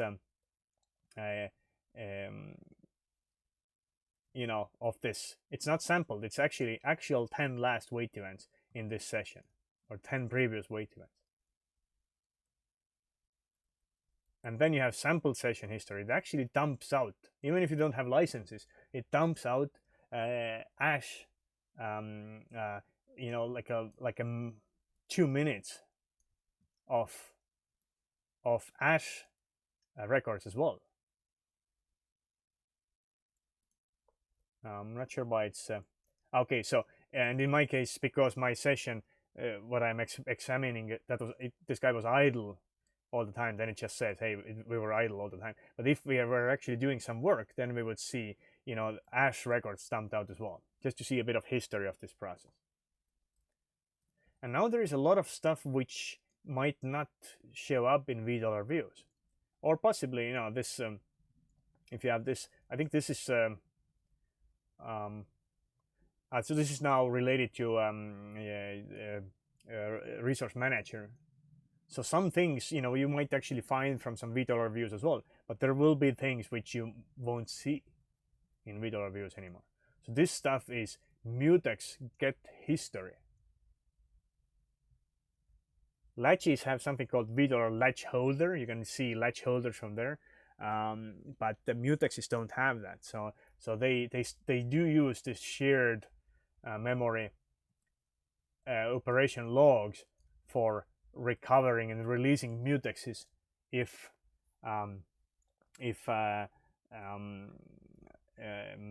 you know, if there is a crash, right? So this is used, right? So mutexes work slightly different, right? So anyway, so I want to first focus on the structure. So there's a lot of stuff here, and you know, one way how you can navigate this, you know, I mentioned, you know, if I search for, let me search SO colon, let me highlight everything, right? So I'll go all the way to the beginning again. So if I search for SO colon, so you see, so it's a process state object. And when I keep going next, under that we have a session state object. It's a, you know, indented a little. Let me put the mouse here so we know where the indentation it should be. So if I go to the next session state object, you see this is further indented to the right. It's a transaction. You see, so we have a transaction under the session. And since transaction deals with unused segments and transaction data, you see, you'll start seeing all kinds of SCN and unused blocks and stuff, metadata, what you might be able to query from $v transaction, but possibly not everything, right? And if I go on, apparently at some point of time, we took a DML lock, right? You see, we took a DML lock. What did we take this DML lock on? Well, it's an enqueue. It's a TM table mode enqueue, or table lock, and this is the ID1, this is the ID2, right? So this hex number, I can take this hex number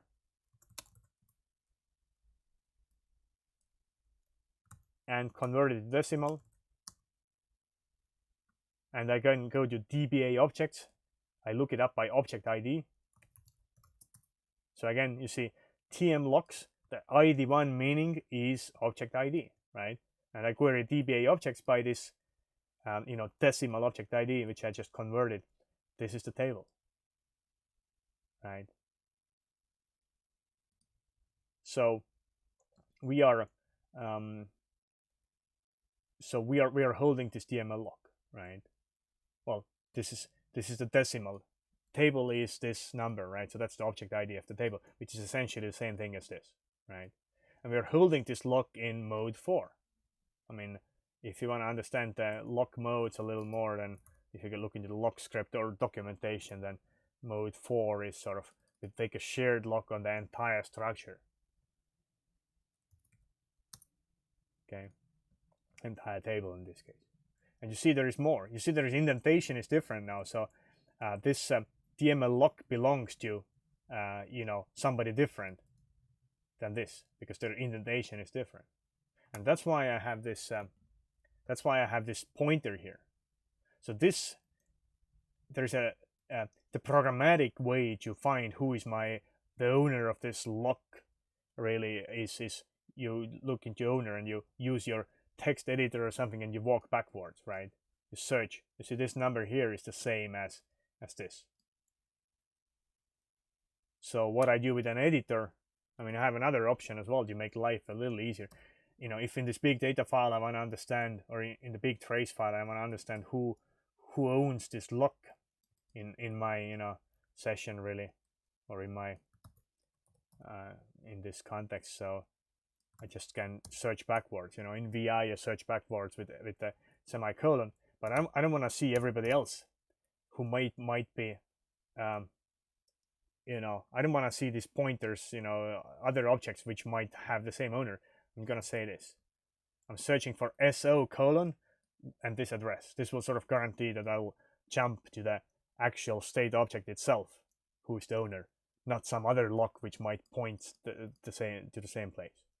So I search backward. Okay, and you see the DML lock down in the trace file, it belongs to the transaction.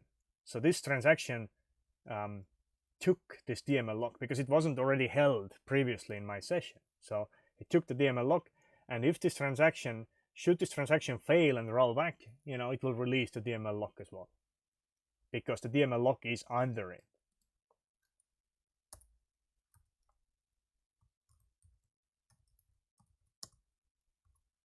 And if I go, so this is a DML lock, but if I look into, there's something called library object lock. So this is the library cache object lock. That's the $KGLLK what I talked about. This is what, when we do a soft parse and find an object, I mean, we are allocating a library cache lock structure for ourselves, and this lock structure will point to the actual library cache object. This will point to the actual cursor what we might want to execute. You see here in this case, there is another library cache object where we have allocated a lock structure which has all the state object prefix in it. So that's the state object prefix. And this library cache lock knows, this library cache lock shows interest in this cursor, here, which we have looked up using a soft parse or library cache lookup in other words, right? And now if I want to know, okay, who is holding this? Who is the owner of this? I mean, does it belong to my transaction somehow or whatever? That should belong to the session at the session level. So just search backwards. Yeah. So these library cache locks belong to the session. So that means that even if my transaction fails, then my open cursors, which I have looked up and have like shown an interest in or interest for, they will still remain. So even if my transaction fails or commits, it will release the DML lock, but my library cache locks will still be there. I still have the cursors open. I know where they are. Okay, so you see, so that's the story. That's how you navigate. And I think I will not talk more about this contents. I think the structure is more important and how you navigate to it. Okay, I'll talk about I'll show you a lock contention case in a moment, because currently I'm doing a process state dump. So let's. So there was also one question about. So we are waiting for.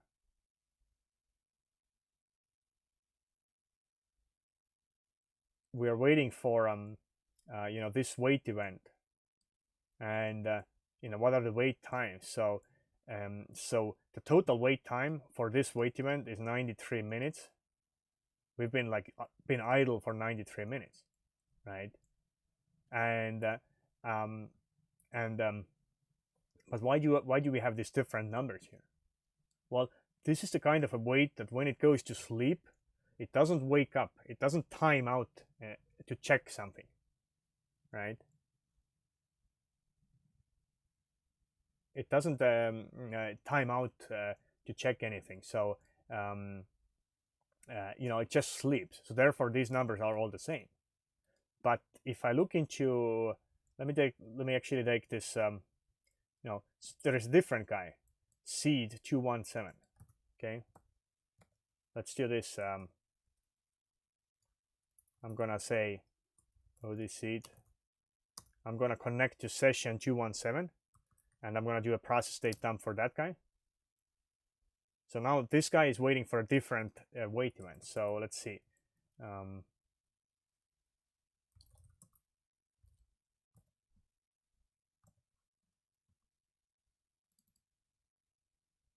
I'm not sure which one it is.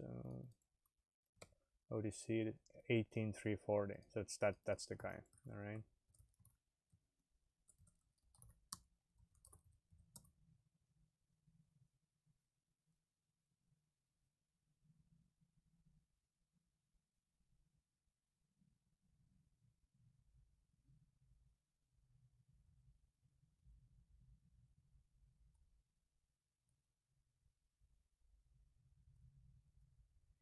So the snap that shows up.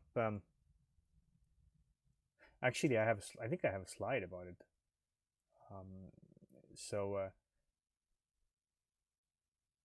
I have a slide about the multi-level nested wait events, and I think I was gonna say it has something to do with timeouts as well, because some waits time out, and they check, if there is deadlock every 3 seconds, like usually the TX waits time out, and NQ waits in general actually, and they check if there is a deadlock, and then they go back to sleep, and they will continue that sleep. And I was going to say that it's related to that, but I think now I just recall it has something to do with multi-level nested waits, and I'll talk about that in a moment. So please ignore this for now. So this is the process state dump of one of the waiters, right? And maybe it's still again, look into here, right? It's that we're currently waiting for this wait event, you see, and this is the more interesting way, more interesting scenario where Oracle says, hey, by the way, there's at least one session blocking this session, right? You can actually have multiple sessions, because if you have 5 users who lock the same table in shared mode at the same time, and then you want to do something exclusive there, which is not, which is not compatible, then you might actually end up seeing multiple direct blockers. And that's what VDOR lock would show you as well. And I talk more about that in my training, how to use the VDOR views. But also it uses the final blocker as well, that if you have a more complex wait chain, it shows you the final blocker. So system state dump or even the process state dump would allow you to now immediately zoom into this session ID and then to see what is this guy doing. Okay, so that's more interesting. So let's I'm gonna do a system state dump now, and let's look into that, have a bit bigger picture. Okay.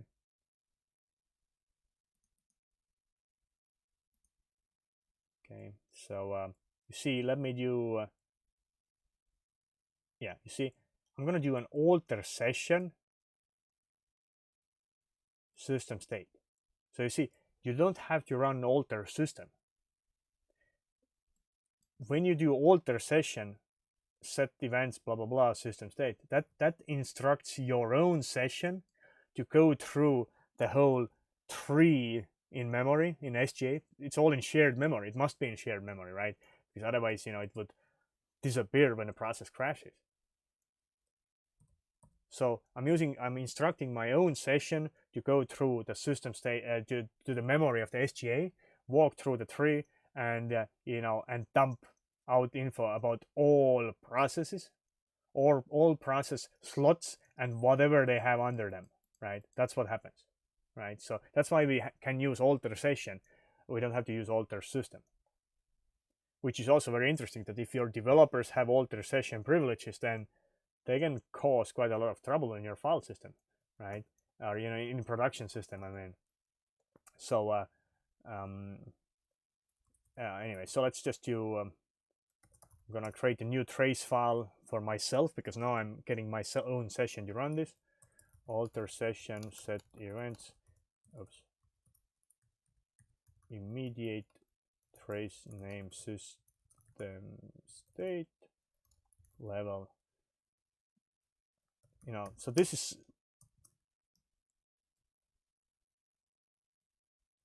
not name, so there's no there's no comma, yeah. So because I don't have, if I wanted extra parameters, I would add commas. Okay. You see how slow it was? It's already in my small system, right? So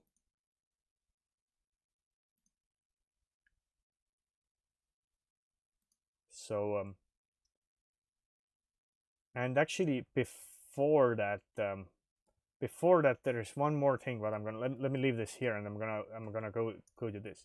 So I mean, you already have seen that even if I search for SO like this, it's a lot of data to go through. Block list, there's block list is, you remember the recently modified blocks by your session. So there is a state object for that, so that when you do fast delayed block cleanout, when you commit, you know which blocks you recently modified. So you don't have to look them up somehow. Anyway, so there's a lot of stuff here, right? And what sometimes helps is if you want to get an overview, is this. You do grep so this.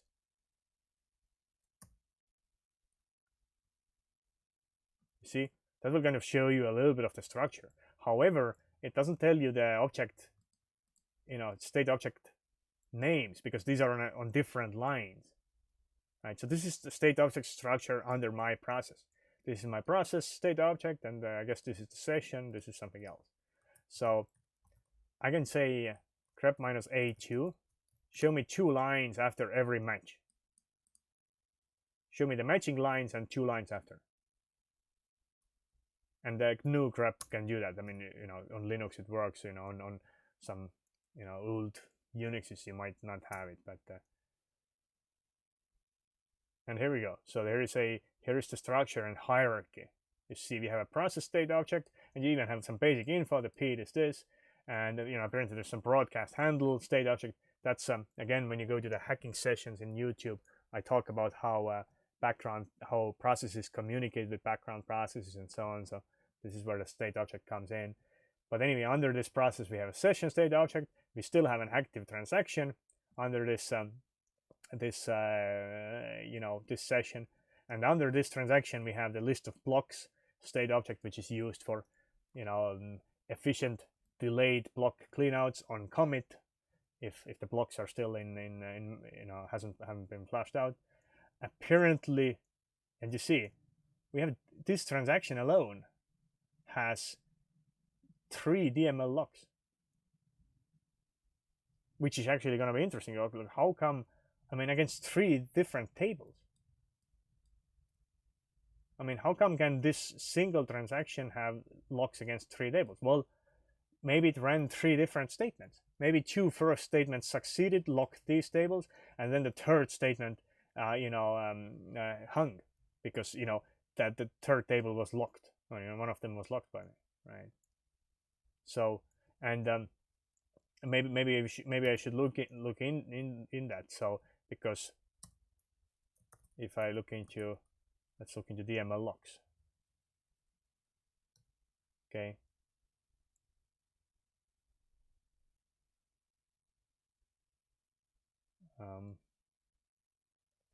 So we are holding this lock in mode 2, mode 2, mode 3.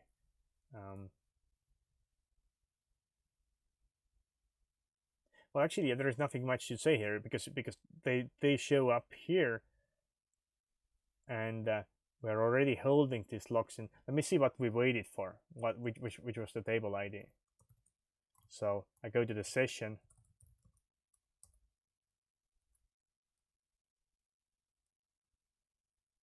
So we were waiting for this object ID.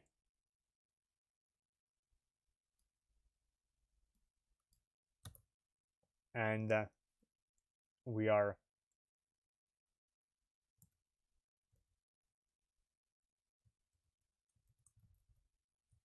use a different session.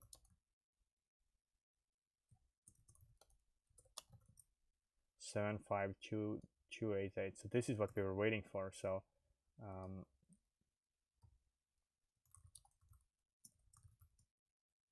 and you see we are waiting for it and we are trying to get it. Let's see, where is the mode. So this is that's some past knowledge. So parameter 1 for enqueues is enqueue name and the mode what you're trying to get it in.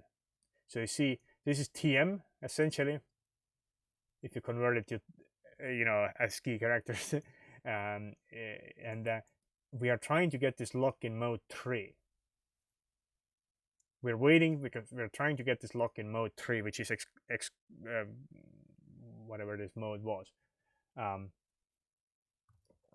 LT lock, not lock, edit script lock. So mode 3, we're trying to get it. We want to update the row. We want to update one row, or we want to update a subset of this table in exclusive mode. We want to modify some rows in this table, so some rows that we modify will be exclusive. We want to get it in this mode, but we are waiting. Okay, and now when I look into the DML section,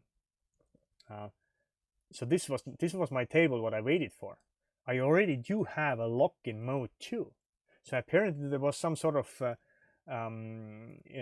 operation which already succeeded earlier in the transaction. It succeeded locking something in this mode, row shared mode. And I think this is what shows up when you have some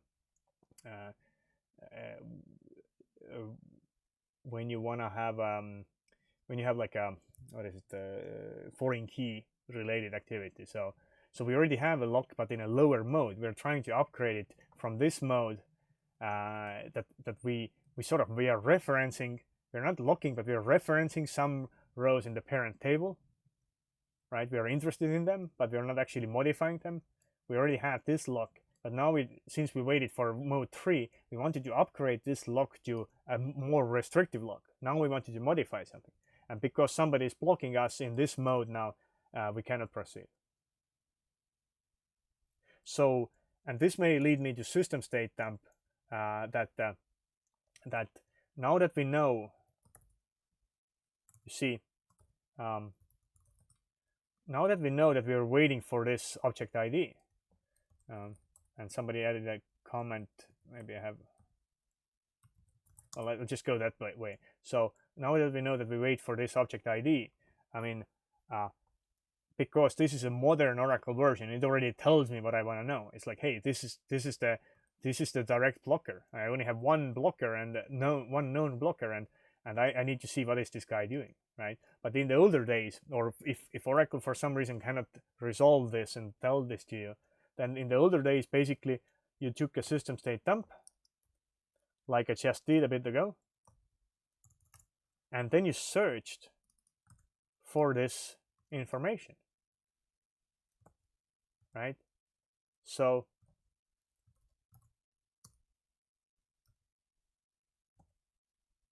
basically, where is my? Well, if I took this number, I know that it's a TM lock we want to get, and this is the object ID in hex. I could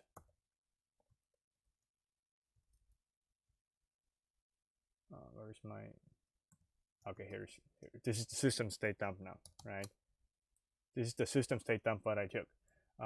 It actually dumps you. System state dumps out the basic summary as well of what what different processes are doing. You see, these are all the parallel slave processes who don't have a corresponding session. You see, seed 0, serial 0. So these are the parallel processes which just linger around waiting for somebody to link a session to them, right? So there is like a summary, and even like, hey, here is a user session waiting for this command is insert blocked by this guy. So even the beginning, even before all the details, you can get a like understanding who's blocked by whom, and you could write like org script or something or Python script to put together the tree and then see who is waiting for whom, right? Or who you grep for blocked by, or grep for final blocker, and see who comes out, you know, the most frequently, you know, grep final. I guess it had a capital B. You know, you do something like that, unique minus count, and you see who are the top blockers, or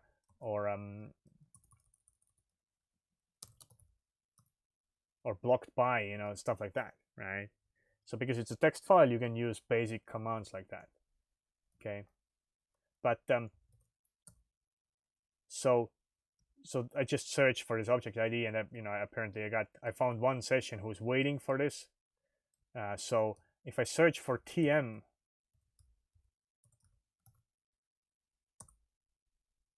so I you know, so basically the trick sort of is to find, I mean, we know the lock name, we know the lock IDs, and basically you need to grep or search through the big file that, okay, list me now everybody who owns this, right?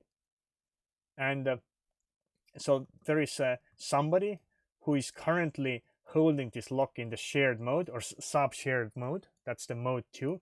And this somebody is also requesting this lock in a more exclusive mode. So they're trying to upgrade it. So this guy is sort of also waiting for whoever is blocking us. Okay. So if I just keep going, then let's go to the next one. So this is the same pattern. Somebody already has this lock, but is requesting it in a more, you know, more exclusive mode. Because, you know, if you're still requesting it in some mode, you are essentially waiting, right? So that's not our blocker. So I just keep going. So I just keep going until I find somebody who is already holding the lock in some more restrictive mode. Boom. You see, somebody's holding this lock. This object of interest is holding this in mode S. You see, mode S share, that's a bigger lock value. That's even more restrictive. Somebody has taken a shared lock on the entire table. Not only expressing that I might wanna, you know, reference something in this table, or I might wanna modify some rows in this table, but there's somebody who is actually taking that, hey, I want to take a shared mode lock on the entire table. So anybody who wants to do anything exclusive, even if it's on one row in this table, then it's blocked because I have taken a whole table shared lock. And this is the guy.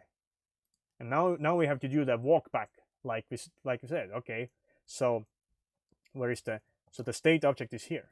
You see, so the state object that printed out this is it's a DML lock. Okay.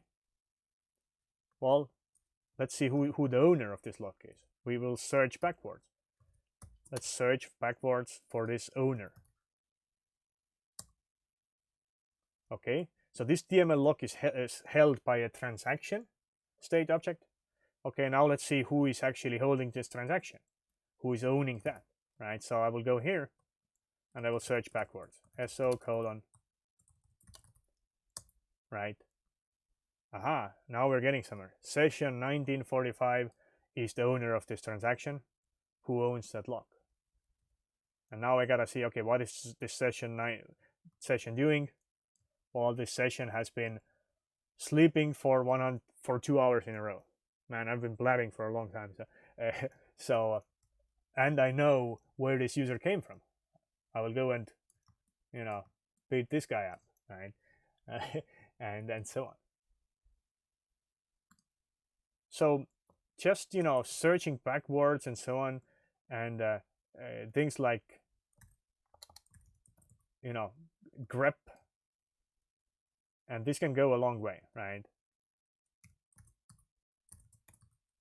And like, you know, even this. So what I sometimes do is when I do a grep like this, I just also say grep minus v, just get rid of these little dashes and so on, depending on how you like it. So it's,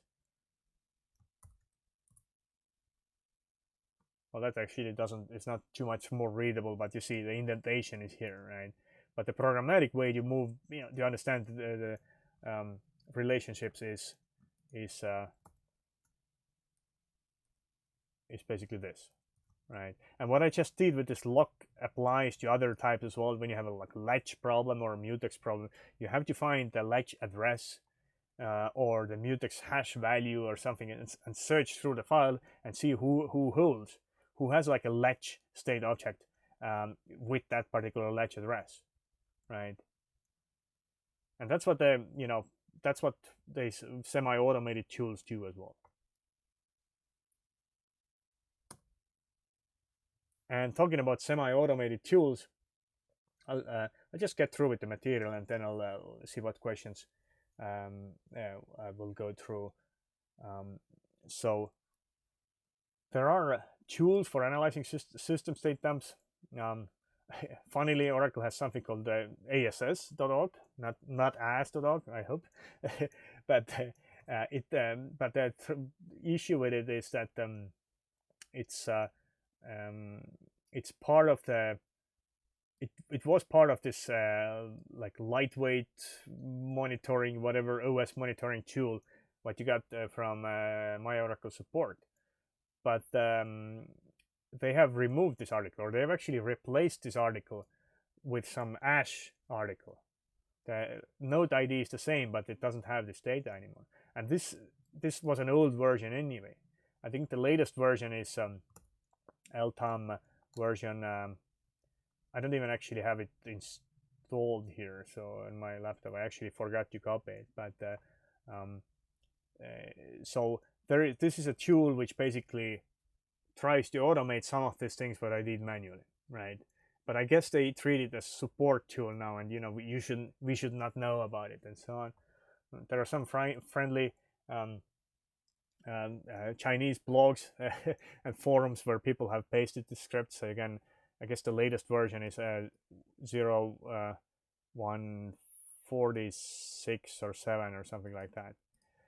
You can get it from there. However, you know, I mean, it's well, it's an awk script. You can review it yourself, but you know, if you go and download anything from public internet, including my scripts, right? You use them at your own risk, right? So I mean, well, at least I control my own GitHub account and so on. But if it's some public forum and so on, then you know, you don't know what people paste there, or if it changes and so on. So it makes sense that if you cannot get this from your friendly support guy, then you can you know, go and Google around, right? So and this is a script which basically tries to summarize and tell you who is the blocker, right? And I forgot to copy the output. Well, actually, I mean, I think, let me just Google. So I'll just say Oracle.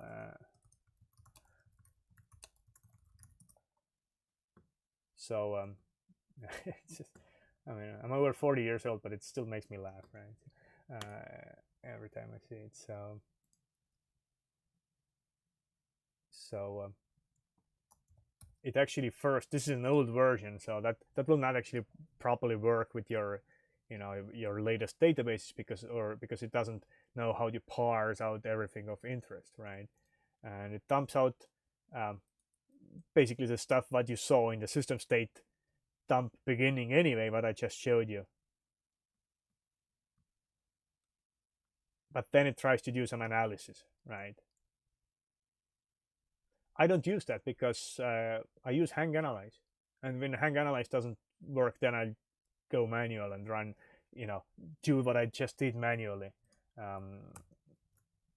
And for this, I once wrote, I just updated this a little. SystemState Explorer. Nothing to do with sex, right? Also an unfortunate name, I guess. All it does is basically, you know, this from here, this sort of link from here to here, it actually makes it a clickable URL, right? So it's just it can be a little easier to navigate around if you don't like, you know, VI and stuff like that. But it, you know, if the file is big, then if the file is very big, then you know, your browser might not be able to handle it. Anyway, so let me see how big this file is. This is only 10 megabytes, and I can just say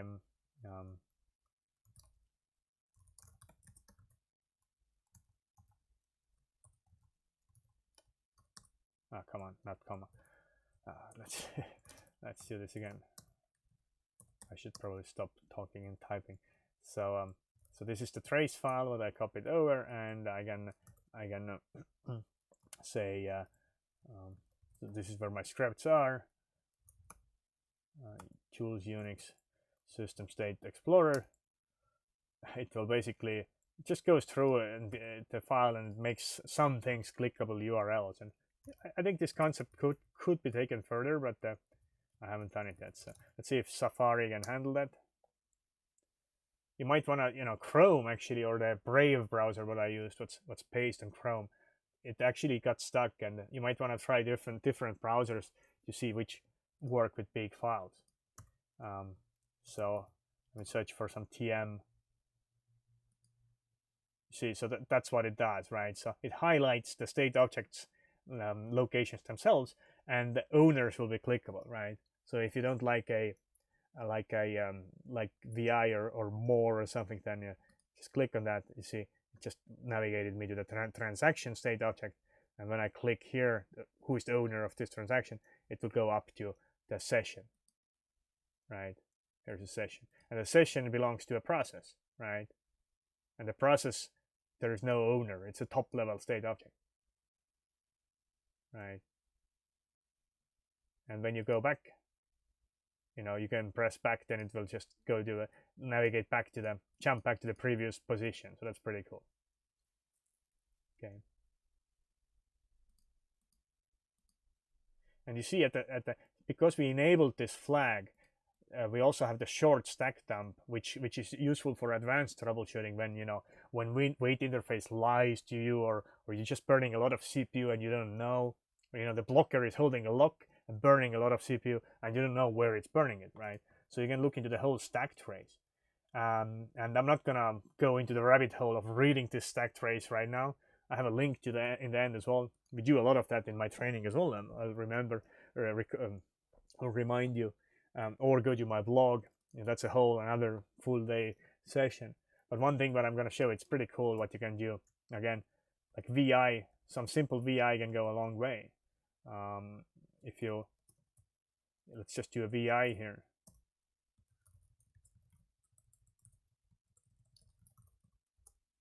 You know, so this is a stack trace which is printed from right to left, and it's a pretty long stack trace. You know, if I do wrapping, well, that's not even too long because it's idle. This session happens to be idle, but oh no, this is actually PMON. It's not even an idle session. So just pick the first session, and it's hard to read it like that. But this is VI. You know, just you can replace. You are going to go into this line. Now you press substitute. Only this line, and substitute these arrows with Control V, Control M, new line, and do it globally for this whole line. Don't only do one, but do it for every field here, right? And now you have a proper looking stack trace, what you would get with P stack or something like that, right? It's super easy, right? And if I go to some next one, let's see. Do we have anything longer?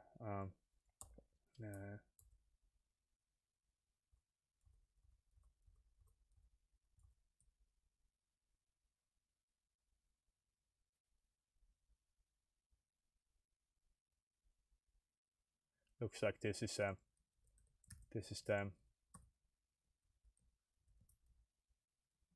this is where we're waiting, you know, Okay, this is DB Resource Manager. Actually, it's also waiting in a wait event. See if I find any user ones. Anyway, I promise to not go into the get in the rabbit hole of this thing, but it's you know, I mean, yes, you can query VDollar views yourself, and you can run pstack yourself. You know, when you do microscopic troubleshooting and you know where you want to go. But when you have a problem in the middle of the night and it's a big thing which always comes back, system hangs and you have to reboot, then at one night you can instruct your whoever is in support at that night to run the system state dump. Well, first hang analyze and then a system state dump. And if it finishes quickly, then wait until it finishes before you reboot your machine or whatever you need to do, right? Or actually, maybe hang analyze already shows you where the problem is. You don't have to reboot anything. You just kill a few blockers, right? Or ultimate blockers. So in addition to the VDollar view contents, what you would see, you will also get the stack traces of every process that where were they stuck or waiting, right? So you have all the info in one place. So I'll stop the stack trace part here. So system state dump can be used for like hang analysis and so on. It also can be used for leak detection. So basically you gotta, you do a, I don't know, grep library. You see, if you have some sort of a cursor leaks or library object lock leaks. I mean, again, if you have a cursor leak, I would use VDollar open cursor. It's just based on the same KGLLK view, right? But if you, again, you have some more lower level leak, which is not externalized in some VDollar view, then you can do things like that, right? And you see this should be the process. We can do sort unique minus count. Let's do a and sort minus n. Okay, so the process, apparently this is the process state object address or something. The process who holds the most library object locks right now is in this address. So I can just, these addresses are pretty unique, right? So I can just open up the trace file again with VI and search for this address. What was the biggest consumer of whatever resource, right? Or biggest holder of the most objects. And that's the process, some M001, right? And I can see what is this guy doing right now, and even see a little bit of history.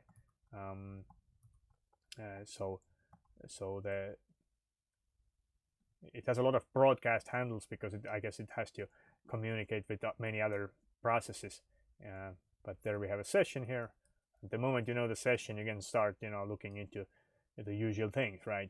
What SQL they're running, if any. Well, this is a background process anyway. What wait event they're in, and so on. So you can with text tools like that, because this is human readable text, structured text, you can go deeper. You can go pretty far. Okay, so I have a link to this, but this is in my GitHub as well, but I have a link to it in the beginning of my session. All right, and I think I should probably finish in a moment. This is one of my famous 2.5-3 hour hacking sessions. Well, one of my famous 1 hour hacking sessions, 1.5 hour hacking sessions, which end up taking twice more. Anyway, so but here's just some more stuff to show that there are sometimes cases where $V are not enough to go for going deep enough. Then you have to dump something, right? And in this case, X dollars would be enough. So you can read this blog entry of mine, very old one. Actually, this is something what sort of sparked the idea to do this this hacking session. And here is an example where we have a process here, we have a session, and under that session we have a call state object, and under that call, so that's like a recursive call essentially. And under that call, we for some reason create a new session. So recursive session is a different thing from recursive calls, right? Recursive calls are just something fairly private. You just set up a call state object and you run your activities under that call, and they either all succeed or all fail and so on, right? But for some reason Oracle wanted to create a session state object. So I have a process here, I have a session here, and now a few levels deeper I have another session created temporarily. And when you look into what this guy is doing, if you see the this is the object address. I don't have enough. If I had copied more, then you would see the SQL text here as well. This is a recursive query. It's a recursive query against data dictionary. Because if you are a regular user, then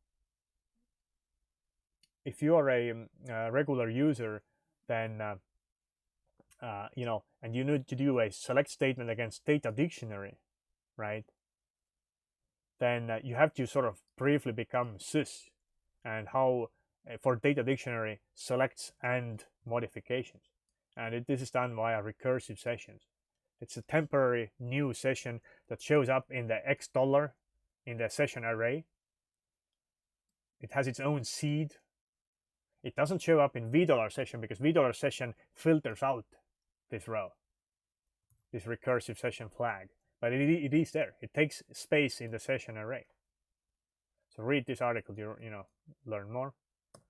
Again, this is a case where if you want to watch another hacking session about the internals, and when you want to know what these broadcast channels are and stuff like that, and multi-level nested wait events, you see, if Oracle wants to do an ASM metadata operation, and if everything it needs for doing it is there in the Oracle instance's cache, whatever caches it has for that, then you only see this wait event. But when Oracle has to go and talk to the ASM instance in order to, or clusterware, in order to complete this thing, then it sort of puts this wait event on hold. It dives deeper, does whatever it talks to them, other like ASM instance or clusterware, right? I think this is ASM instance in this case. And when this inter-process communication with a different instance, different instance type is finished, then you will resume. Then this wait event resumes. So if that came as a surprise to you, see my hacking session from a couple of years ago. So nested wait events, that's a thing. That's been a thing for a while as well, and that hopefully so this is why you see this snap and stuff like that. So you see the total wait time for this ASM wait event has been this. But the exclusive time, in the sense that how much of this 36 minutes have we spent inside this operation itself, or this wait itself? Only 19 seconds, only 19 microseconds. So this wait event, I guess we quickly checked whether something was in cache, in Oracle instance cache, and it wasn't. So we quickly had to, or we pretty immediately turned into this IPC mode, and we wanted to talk to some other instance, right? So, and it looks like most of the time of this total has actually been spent in this nested wait event, right? So because it's exclusive is this. So and I'm not sure what the snapshot is. I probably knew it at some point. I'll need to reason about it. So maybe this has something to do with timeouts. That we maybe we waited for 10 minutes, and then a timeout happened. And then we've been waiting for 20, or maybe it's this way, that every 10 minutes there is a timeout, and we have already accounted for 26 minutes of wait time here. But yeah, I don't know in which way it was. I don't know that. But anyway, so we have nested wait events, and this dumps. It's pretty hard to see this from wait events in the $$ views. This actually should show up in $, it may briefly show up in Ash as well, but I actually don't remember. But anyway, so I mentioned this. So it's very hard to find it at higher level tools. SQL Trace only shows the top level wait event whenever it completes, and I think it includes this time, of this. It just shows you the total, right? So, and here's another example where an ASM operation has turned into a, because I guess there's a conditional if statement somewhere, and this wait has turned into like, it briefly turned into a like, hey, let's talk to the cluster synchronization services, and once we have what we need from there, then we can continue, doing this wait, whatever it needs to do. So Oracle is complex, but I've explained this more here. But these process state dumps will sort of help. Okay. Modern Oracle versions try to do this dumping without latching, but I've hit bugs in past where even a system state dump itself, you have a share pool latch problem, and now system state dump also wants to take the share pool latch and also gets hung. And then you have to use OS tools like pstack to see what is your dumping session itself doing, and you see from the function name that it's stuck trying to get the same latch that caused the hang. But in modern versions without these bugs, sometimes when you have some lock or latch in flux a lot, modified a lot, then we don't dump everything. We just give up for this process or for this branch of the tree, for this subtree. So because this little memory location what we tried to read without latching, without locking anything, it kept constantly changing, so we couldn't trust it, right? And apparently there is some sort of a latch dump as well. I just saw it today when I prepared and when the in-memory undo stuff. So it says that I guess we actually took the latch in order to dump this. I sure hope that we are getting this latch in immediate mode and not actually spinning and waiting if it's busy, and potentially getting hung. But a function trace would show that. So yeah, so it is possible to, there is one event to limit library cache dump information for, if you want to make your system state dumps smaller and you don't want every session you dump out all the 200 cursors fully what they have open. Maybe you're troubleshooting a different problem, so you can do that. I have links to a presentation about that. It's actually possible to even trace state object allocations and free operations. But when I tested it recently, then it only traced free operations, even if I had this enabled. So you might try it with an older version than 18 to see if it works. But it can be nice when you enable SQL trace and you enable state object trace, and you'll see maybe NQ trace and so on, and you'll see in which order things are done. Okay. So if you are interested in, this is the recursive sessions. I have some MyOracle support notes, and again you see there are bugs and general issues that you can cause a lot of trouble with system state dumps. System state dumps are very heavy operations. I don't remember when I last did a system state dump, in a production scenario, right? Hang analyze is great, Ash is great, and then just manual zooming around is also works, and maybe do a process state dumps I've definitely done, right? But I know some people who like to use system state dumps because it dumps you everything you need, and even if your instance goes away, then you still have all the details there. But if you have like 5,000 connections to your database, then I don't think it's gonna be easy, right? You could totally write a little script which loops through 100 processes of interest and do a process state dump for them individually, because that's pretty much what system state dump does, right? It does a process state dump for every process. And if you're interested in these memory structures in general, I don't think Julian Dyke covers state objects, but if you're interested in library cache, library cache memory structures, who points to where, how many bytes different structure elements are, and so on, then Julian Dyke has a lot of presentations about that. I've learned stuff from his presentations myself. And when it gets to the function names, then if you don't know it already, Fritz Hoogland has collected a lot of Oracle function name meanings.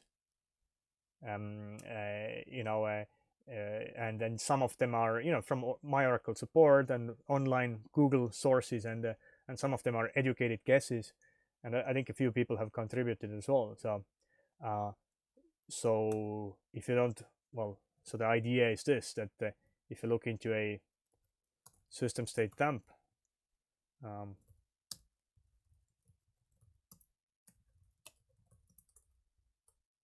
me, I'm just gonna pick a,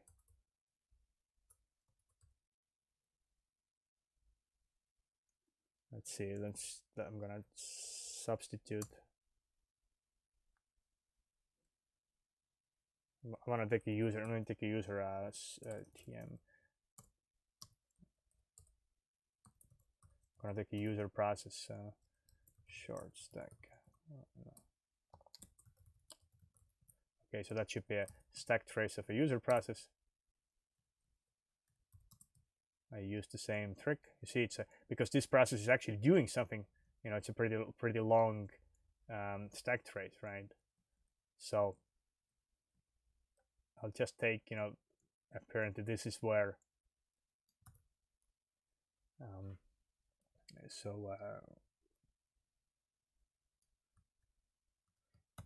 and by the way, system state dumps, all the stuff you see here. This is shared memory. So my own session who does the dump can read this stuff.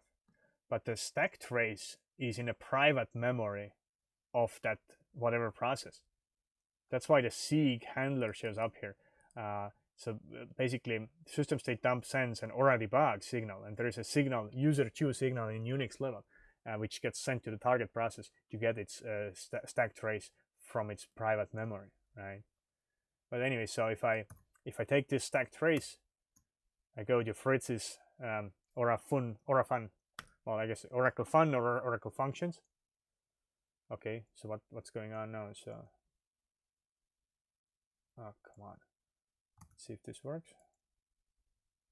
Okay, this works. You can just clone it yourself and get to see all the function descriptions as CSVs. Basically, this while it's opening up,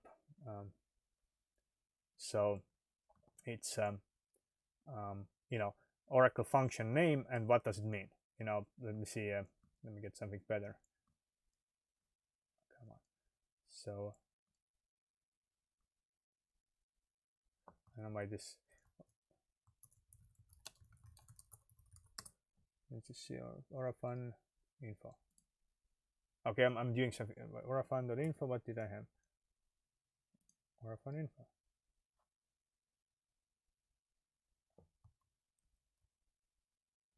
I'm stupid. I think I have an HTTP. I'm trying to do HTTPS. That you have to use HTTP, right? So it's not secure, right? And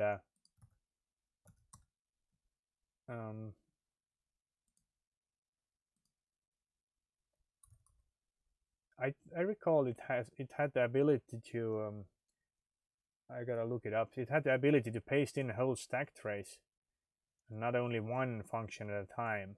But anyway, so I don't know where it's gone. But anyway, so if you wonder what the heck these things mean, KKS, let's do KTA ADM. You can go here, type in, KTA, blah, blah, blah. Kernel transaction table access, get all DML logs, right? So you can sort of, so these are, you can use this reference to find what these function names mean, right? This would be a whole, talking about functions going to that level, that's a whole different hacking session, so I probably should stop here. So that's not HTTPS, it's just HTTP. I'll fix that. Okay. All right. So, well, getting close to 3 hours. Oh man, that time goes fast. So let's see. Okay, so Stefan, thanks. I think there is if you add stack here. Okay, so you can paste in the whole stack trace as well. So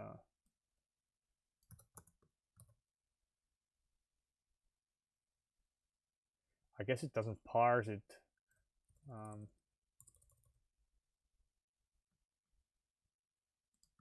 Maybe I need to strip the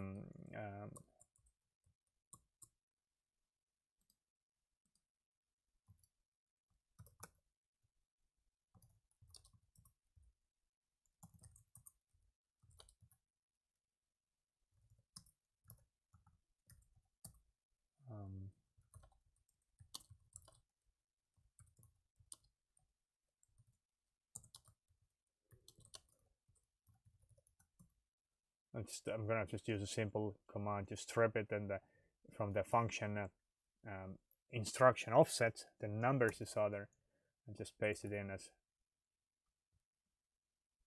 Nope, doesn't work. So maybe maybe it needs some tweaking. Anyway, but that should work as well eventually, or maybe with other stack types.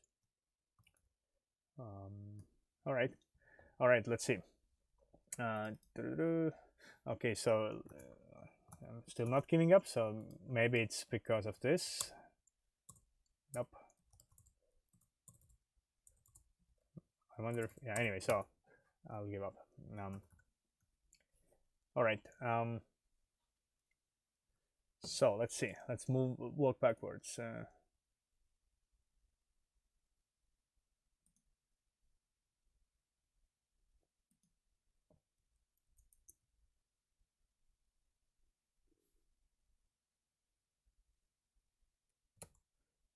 One question about the nested wait events. So read the what is it? So when you have regular wait events, you would only see 0 here, right? Waiting for this and that, but when you have the nested wait events, you will see 0 to 1, and I don't know if multiple levels are possible. I've only seen 2, but look into the hacking session. I'll go deeper in there.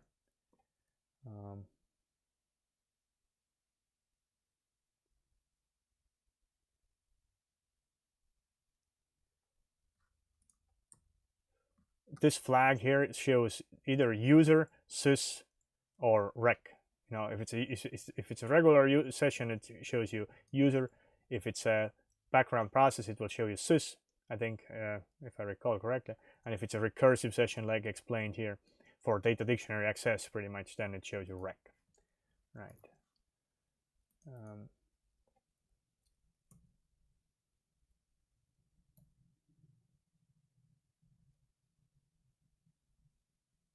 And there's a couple of questions about mutexes. I think this needs to be a separate hacking session as well. That how do you troubleshoot this? So because mutexes are designed to be so fast, mutexes are designed to be really fast, so they actually work slightly differently regarding state objects. When you want to when you want to take a ledge, for example, you're essentially gonna create a little ledge state object, and you link this to the actual ledge, right? And when you create a transaction, or you create an enqueue, you want to take a lock, you will create these state objects in shared memory, and then you take this lock, or then you allocate the transaction from undo and so on. But mutexes are designed to be so fast, so that we don't want to always create and free and allocate and free state objects for taking a mutex. So mutexes are recovered in case if there is a process crash. They are recovered by this atomic operation log, which is always there for a session. For a session, when a session logs in, so you don't have to constantly allocate small chunks of memory and then release them back when you do mutex operations, right? And perhaps this is the thing to say. So this is the hash value of the object that was protected, or I think this goes too deep. So it's basically when you see, if you want to know if let me just search for Oper. If I see different operations, okay, you see, whoever is, whatever session this is and so on, there is a, this session is using a mutex or has used a mutex, and it basically has taken this mutex in shared mode, and we don't see it. I don't see a next operation like which puts it back to none or free or something like that. Okay, so this happens to be the memory address. Well, no, sorry, this is the memory address of the log itself in the session area, so that doesn't really matter. This is where the mutex itself physically is in the shared memory, and this is the hash value of the object that was protected. So that it looks like this session is currently holding a shared mode mutex, on an object with this hash value, right? So, and you can take this hex value. So, well, you can take this hex value, convert it to decimal. This is the hash value of the object in library cache that they protected, and you can go to $db object cache. I'm not using $SQL. You could go to $SQL as well, but $SQL only shows you the child cursors, SQL cursors, and anonymous PLSQL cursors. But there may be many other library cache objects which may have contention, and this LCO script just shows library cache objects by hash value. So, and this happens to be this some PLSQL anonymous block which we are holding in shared mode, right? And now, if anybody waits for that, I would see a wait event, like a mutex wait event where the ID number is this. I'll stop here because I'm like twice over time almost, and this is a separate topic for a separate day. Okay.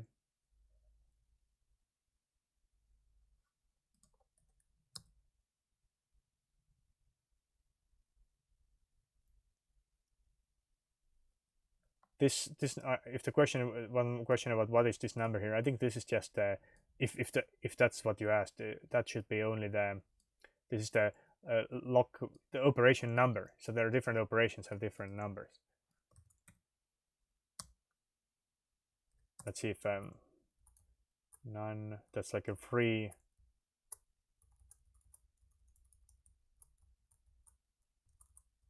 There are all kinds of exclusive operations, and there are like upgrades and stuff like that. All right. What software am I using for SSH? I'm on Mac OS, and I'm using a terminal client called Terminator. So it's pretty small here, but this is not the same Terminator that comes with Linux. It's a different Terminator, so I'm gonna paste it into the chat if you want to. You can scroll left and right and everything. And inside it, I'm just using then SQL Plus and Mac OS SSH directly.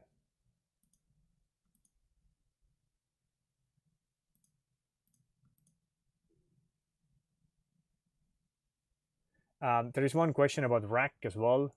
Like if on rack, if the blocker is in some other node, will it show anything?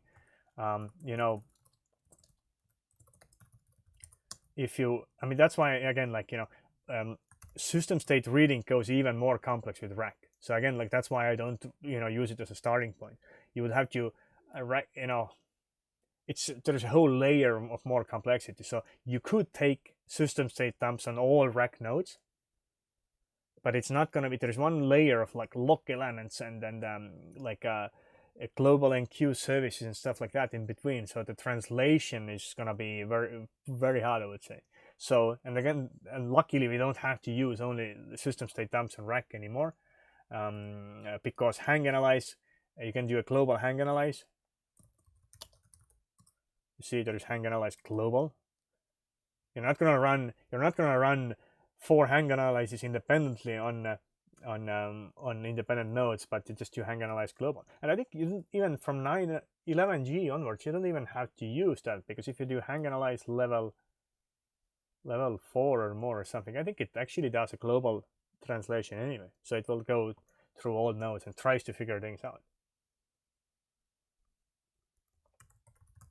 And similarly, in Ash, both in Ash and in VidOR session, you have the blocking session instance as well. So that's a good starting point. So I think system state dumps and these kind of lock array dumps and stuff like that, these are needed when you hit an exotic wait event which is not properly instrumented. It doesn't show up in here.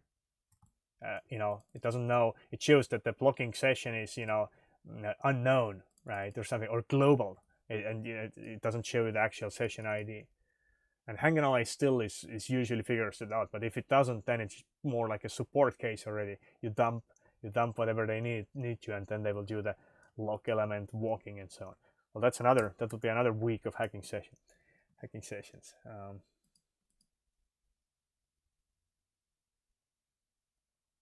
Okay.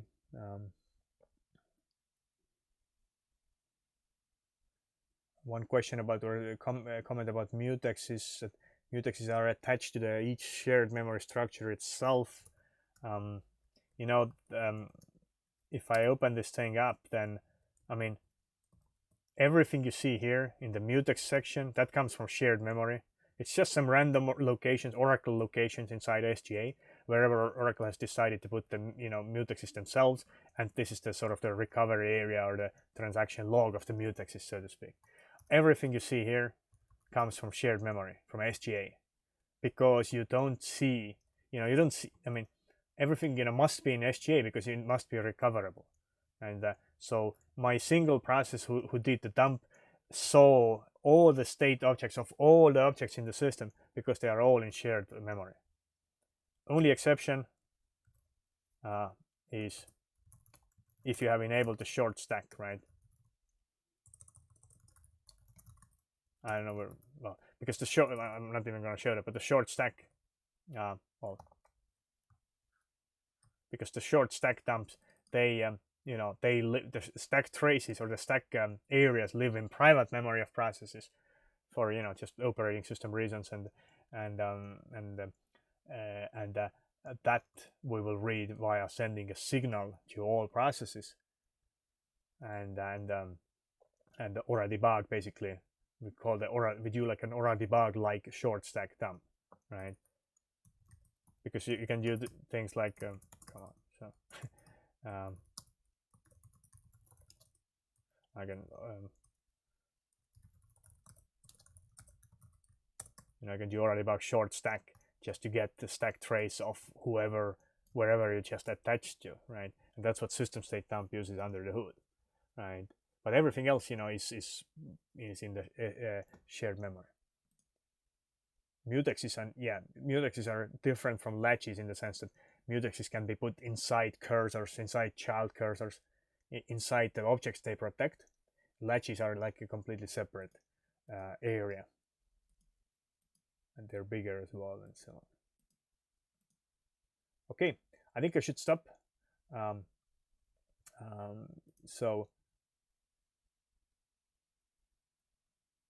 Okay, so Stefan actually mentioned that he just figured out the Aura fun.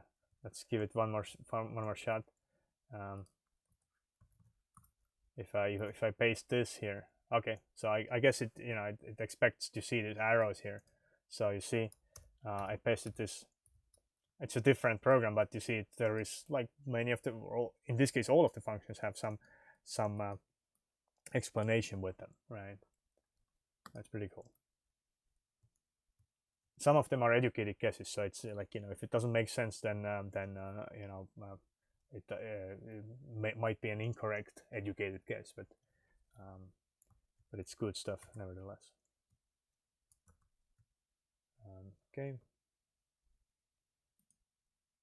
All right. Yeah. I mean, this is what the hacking sessions are. I mean, I sure had fun. I'm gonna do the next hacking session in January because I got more than 100 retweets, so like 120 or something retweets when I asked if people wanted. So that was good. So I'm gonna do something less hacky. I'm gonna walk you through a couple of complex case studies of problem scenarios, and I'm gonna rely more on Ash and stuff like that instead of like reading stuff from memory. And yeah, last thing is like the videos will be here. in my YouTube channel. If you go to connect, then my SlideShare account is, the slides will be here. By the evening, you can sign up. To an email mailing list as well. Even though like Twitter is probably the best place. And yeah, so I'm gonna do training. The next Advanced Oracle SQL tuning class is gonna be in troubleshooting class is gonna be in February already, and I will update the others as well. So I'm gonna do SQL tuning in May or June, early June, and the Linux thing probably in the second half of 2020. And I'll probably do more hacking sessions like this, and because I'm working on some interesting things in Linux space as well. So